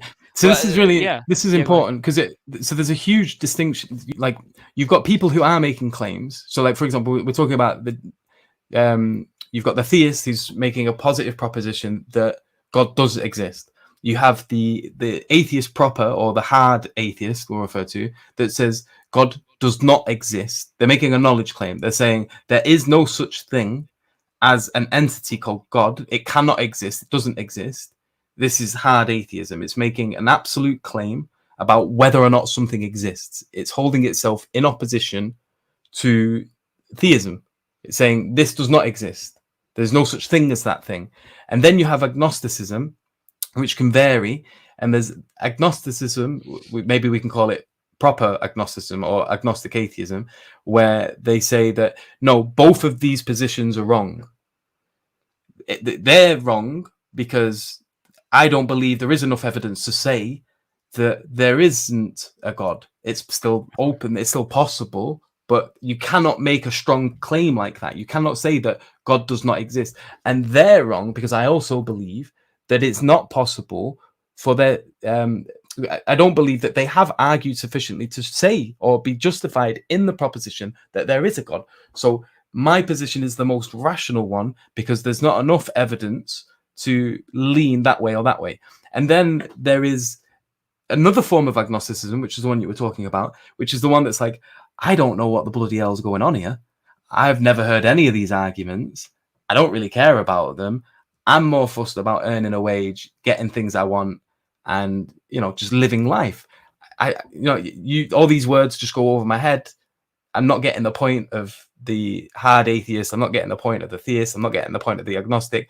Like, I don't know. One of them could be right, but, you know, I'm not in a position to be able to like evaluate any of these positions. So now you have 4 potential positions on this particular thing. Now, as Abdul said, the one who's just like, I don't care, like he literally isn't putting forward a proposition. He's admitting his own ignorance and his own inability to pick a position, and like he's just focusing on other things. He's not even asking the question. He's not even approaching it. It's just something he's not interested in. You could say maybe here there is a position to some degree that like he can live like that, and there isn't a need to ask these questions. But like there's people who just these things don't even cross their mind. They never enter the stream of consciousness at any point. You can approach them from a different angle, right? So you see what set of beliefs they have and whether there's an inconsistency with them not. But that's a different path. I mean, initially they're not making any claim. Exactly, and that's but the point is that they are not identical to the agnostic who is making the claim that both of these positions haven't been fully justified when in relation to these positions that do believe their positions have been fully justified. It is a philosophical position, and it does require justification in order to say that theirs, and that justification requires an analysis of both of the arguments on either side, and then arguments that defeat the arguments for these propositions and showing that they are unsound or invalid. But there has to be, and that requires argumentation. Exactly. That's 3 positions. No one gets to. I mean, you don't get to sit on your couch and just pretend you're not in one of them camps. Just or pretend you're that guy that's not interested. Exactly. Unless you affirm contradiction. Yeah, unless he can, I guess, be someone who isn't really bothered about the arguments, but then spends a lot of time on YouTube making videos which suggest he does care about them. So exactly. So maybe you accept. But even right? if he affirms contradictions, he still has to prove that. Using classical logic, I guess. But then the issue is that, I mean, just to finish off on this point, that like I always give this example, like assume these days, like a medical doctor, like a specialist who's like an anti-vaxxer, right? He comes up with regard to the COVID, right? He's like, don't take the COVID vaccines because, there is no evidence that they cause you, that they do any good. They work. And there's no evidence either way. They're harmful. Right? He makes that claim right now, right? And he's making a claim based on a position of knowledge where he understands the evidence and he knows both sides. Well, does that person have a burden of proof? I think that person has a huge burden of proof. Like like if as a theist, right? As a theist, if I come up and say that, you know what, the evidence for evolution or human chimp common ancestry is inconclusive, right?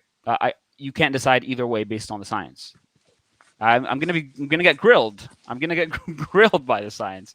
I definitely have a burden of proof, and I definitely have a position to defend. So this idea that I'm gonna sit back because I don't have a position to defend is just it's intellectually lazy, and it's ridiculous. And a lot of people think they have that privilege, but they don't. And a lot of people on the other side think that the opposite side has that privilege. But I mean, don't fall for it. So should we carry on, or should we? Yeah, we can carry on. How long do we have left? Because I think we need not long, but okay. we'll just do another couple of minutes. That's it. I think. Yeah, to be let's honest, I think stick this to 3 hours and not go over if possible. Yeah. And, 10 minutes and we'll finish. Right. So what timestamp? Just play it. Longer the perfect being.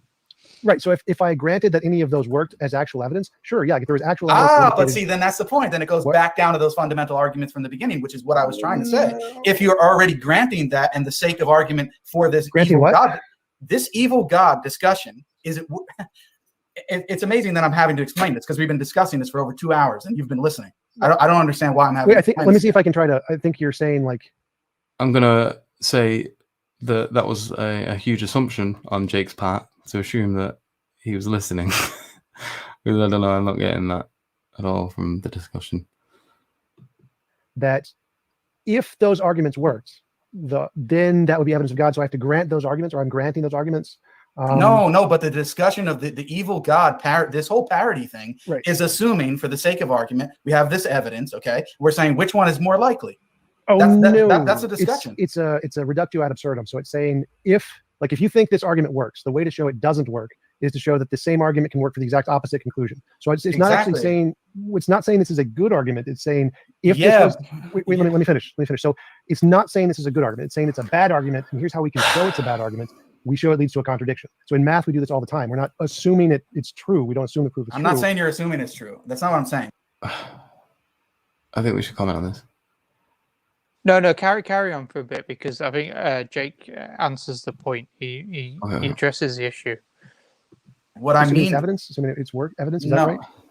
No. Listen to what I'm saying. Okay. What I'm saying is this discussion here, right? Okay. Yeah. When we're talking about comparing the evil being versus the omnibenevolent God, right? Yeah. The other properties that they have, as Saf was pointing out, both beings must possess those same properties. So if the evil being decides to limit his power, then he's no longer omnipotent, and therefore he doesn't share the same property that the good God has. So therefore, that is a break in the symmetry. The good God could limit his powers, or the evil God could limit his powers. Either one would work. Like that would be no. But I was giving an argument, and that's how we got to this point. Because then you had to say, well, the evil God would limit himself, his powers. No, this would apply to both the evil or the good God. If you ask how can God limit himself, like impose on himself. We don't believe it yet, and that's the point. I'm saying that's incoherent, because if God limits himself, then he's no longer omnipotent. That's the point. No, he could still be omnipotent. Like I can turn my powers down and still have them in the background, just not using them. But that wouldn't. That sounds like a Christian idea of the incarnation. You have, I mean, no, that doesn't work, man. That doesn't make a difference to the argument here. So it does, because he doesn't have those powers. Let me finish. He either limits them by reduction, or he doesn't. Finish the argument before you. So a good God could limit his powers too. So no, remember, you can't. It's a bit annoying. He says, "Let me finish the argument," and then he just repeats something he's already said. It's like, well, if that was you finishing the argument, then you've already finished the argument. Like, what? Yeah, exactly. We're saying in my model, involuntary imposition of will is immoral. Voluntary imposition of will, perfectly fine. So God could voluntarily choose to limit his power, still be good.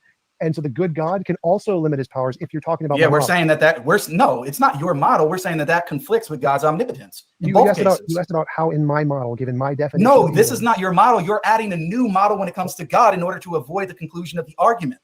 That's what you're doing. You added in my model. So what? No. You just added it to the model of God. You're imposing your own definition. You're imposing your own definition of omnipotence when that's not the definition of omnipotence. You guys asked, how can God restrict himself? You asked that. I didn't. And I'm saying it can't because it's incoherent. So you brought up my model. I didn't. You brought this up. So I was no.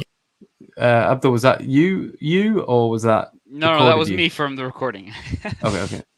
You said, how could he? And then your response was in virtue of trying to respond to my argument. And I'm saying it results in an incoherency. Which argument did that? God can't limit himself because then he wouldn't be omnipotent. And in order for you to avoid the argument that was just being made, God would have to limit himself. Okay, go back. What argument does that have anything to do with? We were talking about imposition of will. How could God? Right. Can we talk about this for a second? Yeah, sure. So basically, the point is that there's two definitions of omnipotent. There's a very Christianized version of omnipotent that is generally used in order to make a justification for things like the incarnation. And then there's a different version of omnipotence, which Muslims attest to, that isn't that. we don't believe that God can limit his powers in an absolute sense, because that would be a contradiction, and then therefore he wouldn't be omnipotent. We assert that when you talk about quote unquote God's power not being related to impossibilities, but it can be related to possibilities. What we're saying here is that when you make a reference to, when you, like, for example, you ask a question, can God do something impossible or something absurd? What we're saying here is, no, the limit isn't on God. The limit is on the speaker. The speaker has to utilize logic and reason in order to make meaningful statements. If you're going to ask me something, your propositions, your questions, there has to be a coherence between the elements in your statement. And like, you have to actually be asking something of substance. If your questions themselves are asserting contradictory things, like, can God do A and not A? What we're saying is that both of these elements collide and destroy each other and leave the sentence with nothing propositional being made at all. In the same, and I repeat this constantly, that it's like saying +1 in addition added to -1, and then acting like you have something of substance at the end of it. You don't. +1 plus -1 equals 0, and it's the same with propositional content. When you're talking to someone, if you say, is he a married bachelor, you're gonna say, shut up, what are you on about? Is he a married bachelor? If you're asking me that as a serious question, then you really obviously don't know what being married means or what being a bachelor means, and you clearly don't understand that these two things are negations of each other, and because they're negations of each other, cannot be held in conjunction to one another. That is, if one is the opposite of the other, you can't affirm them both at the same time. If my lights are on, I can't affirm that they are off as well. If you say, can you turn your lights on off, please? And when I say on off, I don't mean in terms of order, on then off. I mean in terms of, can you turn your lights on and off at the same time? Please do that. You can say, you're not asking me to do anything, mate. What you're asking is incoherent. You've not made a request with any substance to it. And back relating this again to this notion of omnipotence, he's saying that the omnipotence definition that we have to use is this Christian one, this notion that you can affirm contradictory statements and that there isn't anything quote unquote illogical or unsound about that necessarily. And we say that no, we don't affirm that. We hold a very particular understanding of what omnipotence is. We give very good and strong arguments as to why our version of omnipotence is coherent and the opposite isn't. Now, the issue is that with our version of omnipotence, with our definition, then the evil God argument ends up with a problem with this asymmetry, the fact that it cannot be mirrored because of the fact that the definition of omnipotence we use doesn't allow for that to be the case, because the evil God is necessarily limiting himself. And so in order for there to be any symmetry at all, it leads to this absurdity which forces an asymmetry, forces the inability for these to be equally coherent.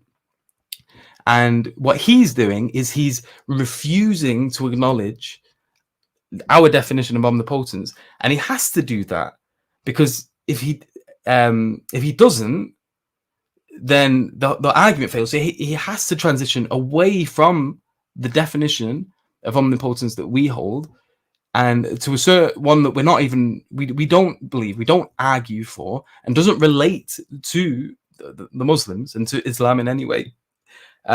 It's basically to assert this as the necessary definition of omnipotence is a straw man. You can maybe use this argument against Christians because they do affirm that definition, but you can't I don't think even use that. To be fair, though, I don't think even Christians affirm that particular. I think obviously what Jake's saying is that they have this view that when the Son came to Earth or was incarnated, he emptied himself of certain properties, godlike properties or whatever it is. But even they would say that omnipotence cannot be limited. Yeah, obviously they have this other problem in terms of theology regards to this, but I think this is the issue, is that they have this.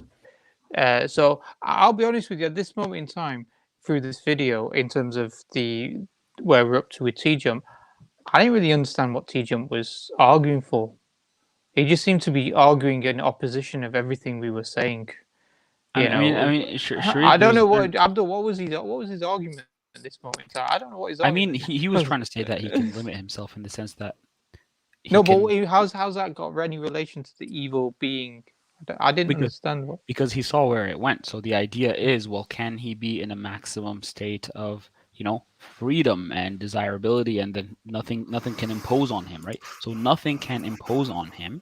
Then this would be what where the argument took you from, like one angle of the argument, where that there is a world where there's absolute and complete freedom and perfection, right? So there's that side, and he tried to parody that when I was talking to him with maximal suffering. So right now he's alone. But he said that you could still have a good God that would limit himself. Yeah, but the question is, I know. You see, the issue is, so you can see this from two angles. So first of all, there's one issue. So if you think of it in terms of the suffering, think if it really makes sense, because what he's trying to argue for, if he's going to parody it in terms of like the desirability versus indesirability, or suffering versus happiness, if it's suffering, right? If it's suffering, and you want to say he's maximally suffering maximally evil, or maximally in a state of suffering, in the same way we want to say for the good being that he's maximally good in a state of happiness, and it's an ideal state, then he'll have to say what we say about that God. Well, what we say about the good God, the true God, is that, well, there's nothing needs to be done in order for him to be in that state. I mean, no will. It's just pure free will and desirability. Now, on the other side, what does he have to say? He's going to say he has to impose on himself. Well, that's not the same thing. So that means there's a base, like there's a foundational will, which is, I guess, happiness. Because if the natural state is suffering, I mean, why does he have to impose anything on anything? He doesn't have to do that. He's just suffering. But if he has to impose on himself, that means the original natural state is happiness. Then you haven't really made a parity argument in the sense that, well, I'm telling you he's maximally happy. It's just that's his inherent state. You're telling me he has to do something to suppress his inherent state. That's not symmetrical.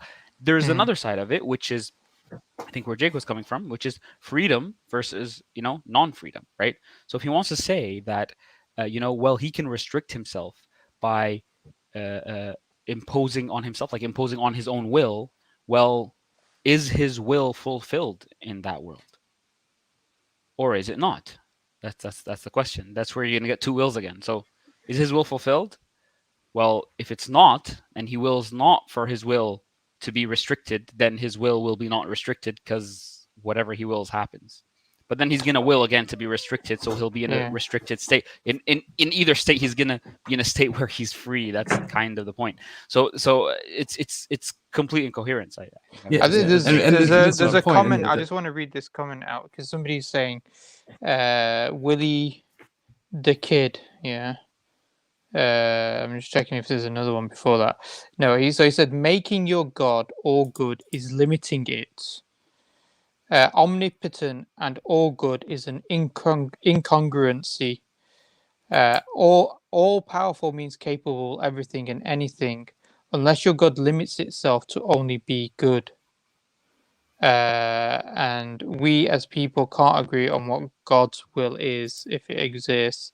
And then I think, and then he's saying this is basically the argument that he's Well, making. he can't. Yeah. I mean, this is just assuming. Again, you're not taking the challenge seriously, because the challenge needs to take, it needs to assume the other attributes of God, omnipotence, as they are defined. You can't make up your own definition of omnipotence and say, well, I'm going to add that to the challenge just because it seems there seems to be one argument that leads to an asymmetry and the challenge is ruined. Well, no, let's assume omnipotence is this other thing.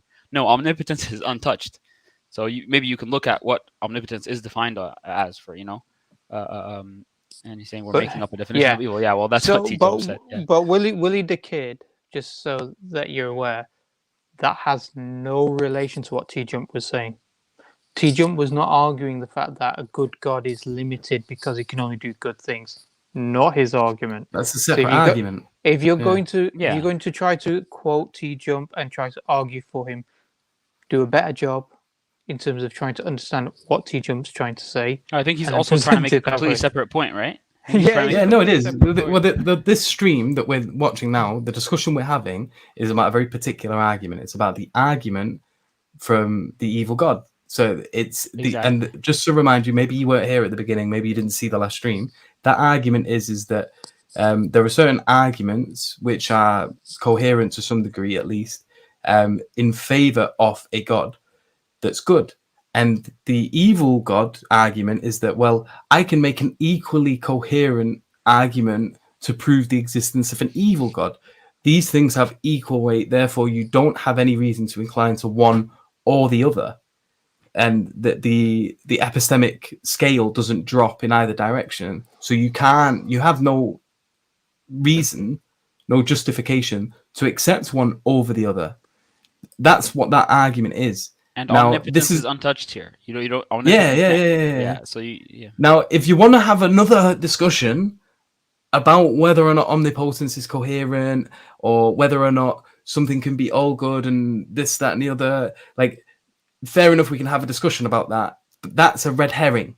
That is what is referred to as something unrelated to the point of the discussion that we're having here and now with regards to something very specific.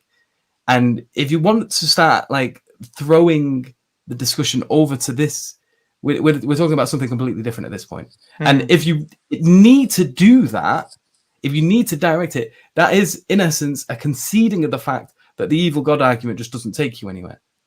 It has to be, because if you can't, the only reason you would utilize a red herring, the only reason you would try to divert the topic to something irrelevant, that is whether or not omnipotence is coherent, etc., is because you've exhausted all possible avenues with regards to the evil God argument, and you need to sort of, in order to avoid seeming like you've gone through a defeat, take it somewhere where you feel maybe like you have a strong ground. But then, well, that's the whole stream over then. The evil God argument just game over. doesn't do anything. And then, inshallah, we can do another stream. Have we done one on omnipotence yet? No, we need. We were discussing that, and then Abdulrahman said, "No, it's too quick an episode. It's an easy one to deal with." Yeah. We'll do a nice little special paradox. I think is. We'll do a nice little Yusuf did a brilliant video on the omnipotence paradox on his channel. I need to do some extensions on it as well. To be honest. So we need to discuss that one, inshallah. I think it's just a 5-minute video. Knock that one out, and then I don't think it's okay. But anyway, so I think, to be honest, I don't think there's any more to discuss with Tjump now in terms of his actual discussion, because it wasn't really. So are you saying God is neither good nor bad? Right. Okay. No, it's gonna take. I mean, bro, go rewatch both streams, because I know, because you're jumping in at the end of what was it? Yeah, a 2-hour conversation with Tjump and a 3-hour live stream commentary, a 1-hour discussion with Tjump and a 3-hour commentary on that 1-hour discussion. Yeah, I don't recall seeing you prior to the last half an hour, 15 minutes, if that, and you're not following what's happened here. And you're it's quite clear, because what you're asking, what we're saying, is most certainly not what we're saying at all. It's gone over your head. So we'll leave it there. I think it's probably a good place to wrap up. Next week. Are we doing them every week now? Is that what we're doing? Is No, it? we I mean, this We was a snuck that special. in. this was a special, man. The next week's our Okay. regular live stream. Yeah, 3rd of Is it- October. It's also another We special don't have the day word for me. special in the title though. So I feel like What, Well, are we, it's what are we not- doing I next mean, week? 'Cause, Next week we got we're going to be talking about liberalism. oh yeah. we might have a special guest on with us then as well. We might have a Inshallah. special. We have got a special guest. We got Abdullah Andalusi on, inshallah. Inshallah. Well, that's what I mean when I say inshallah. Yeah. So that's That's definitely we're gonna something have- to look forward to. So we're going to talk about liberalism. Is it coherent? Is it universal for human beings? Is it the model and standard by which we should be living by a liberal, secular, capitalist creed or not? So we're going to have that discussion, and we got our special guest Abdullah Andalusi. Jake, unfortunately, is traveling, so I don't think he'll be able to join us next week, inshallah. But he's in the backgrounds. He's monitoring. He'll be with us in making sure- spirit. Yeah, he's making sure that we're on point and we're obeying his orders and everything. Alhamdulillah. There's a brother asking where's Abdul's discussion with Armin Nawabi. Oh yeah, we're but, gonna do that. We're I'm gonna do free, that. I don't brother. know if it's gonna be this week because right now then we're gonna add it maybe next week or something. I'm maybe free like after this next week, week. Abdulrahman. If you're in. We We're could. gonna- I mean, that's not a these streams are difficult discussion becoming to review. It's sneakily actually- a once a week thing. Yeah, No. yeah. Jesus. I mean, Yeah, look at- that's look at- another look at discussion to Sharif's- review, but we don't have to rush it. Like, it doesn't have to. Like, Yeah. we'll see. Maybe this week. Sharif's got a mischievous smile on him though. It looks like No, he's- I've got time. I've got time this week. So if I could fit it all Yeah. in, I want to do it. Inshallah. Yeah, that's not a difficult Inshallah. discussion to review. I mean, so it doesn't even have to It's be only all of us, 15 but minutes, Yeah, 15 yeah, it's minutes, like wasn't it? Yeah, yeah, it was a 15. Yeah, minute but discussion. the reviews always exponentially like expand in terms of time. Yeah, but we could do it in True, an hour. true, but it's not going to be So a 3-hour 15 review. I mean, An there's no hour. way I don't know, it's- man. I don't know. We'll see. Yeah, We'll see. But yeah, we'll it leave was it a there. single everybody. point that was discussed, like in the whole discussion. So I don't think it's gonna take much time. But yeah, we'll see, and we'll update everybody, inshallah. Inshallah. But yeah, we'll leave it there. So for those of you, there's 158 of you watching now. Out of all of you, those of you who haven't subscribed, please do subscribe right now. That was very aggressive. And it was meant that way. So please do subscribe, and also click the notification button, and make sure you turn on all notifications so that you are updated by the looks of it once a week, every time we do an episode. Although it's supposed to be once every fortnight usually. Also follow us on social media. All of the links to all of this is going to be in the description of this video and of every video. And you can follow us on, like, each of the hosts have our own social media as well. So we've all got a Twitter account. A few of us have got our own YouTube channels. So make sure to check them out if you haven't already as well. And also do consider becoming a supporter of the channel, either being that through becoming a YouTube member or through Patreon. Links to both of them are in the description as well. Jazakallah khair to everyone who already has subscribed, and all of those who have been engaging in the comments section. May Allah bless you all. I just want to say, brother is telling me, wa alaikum salam, Max Payne. Yes, I remember you. That's all I want to say. Okay. Okay. And so thank you to everyone who supported as well with super chats in today's video. Obviously, all support is greatly appreciated. But other than that, we shall leave it there for today. We shall see you next week, inshallah. And yeah, barakallahu feek. Assalamu alaikum wa rahmatullahi wa barakatuh. Alaikum salam wa rahmatullahi wa barakatuh.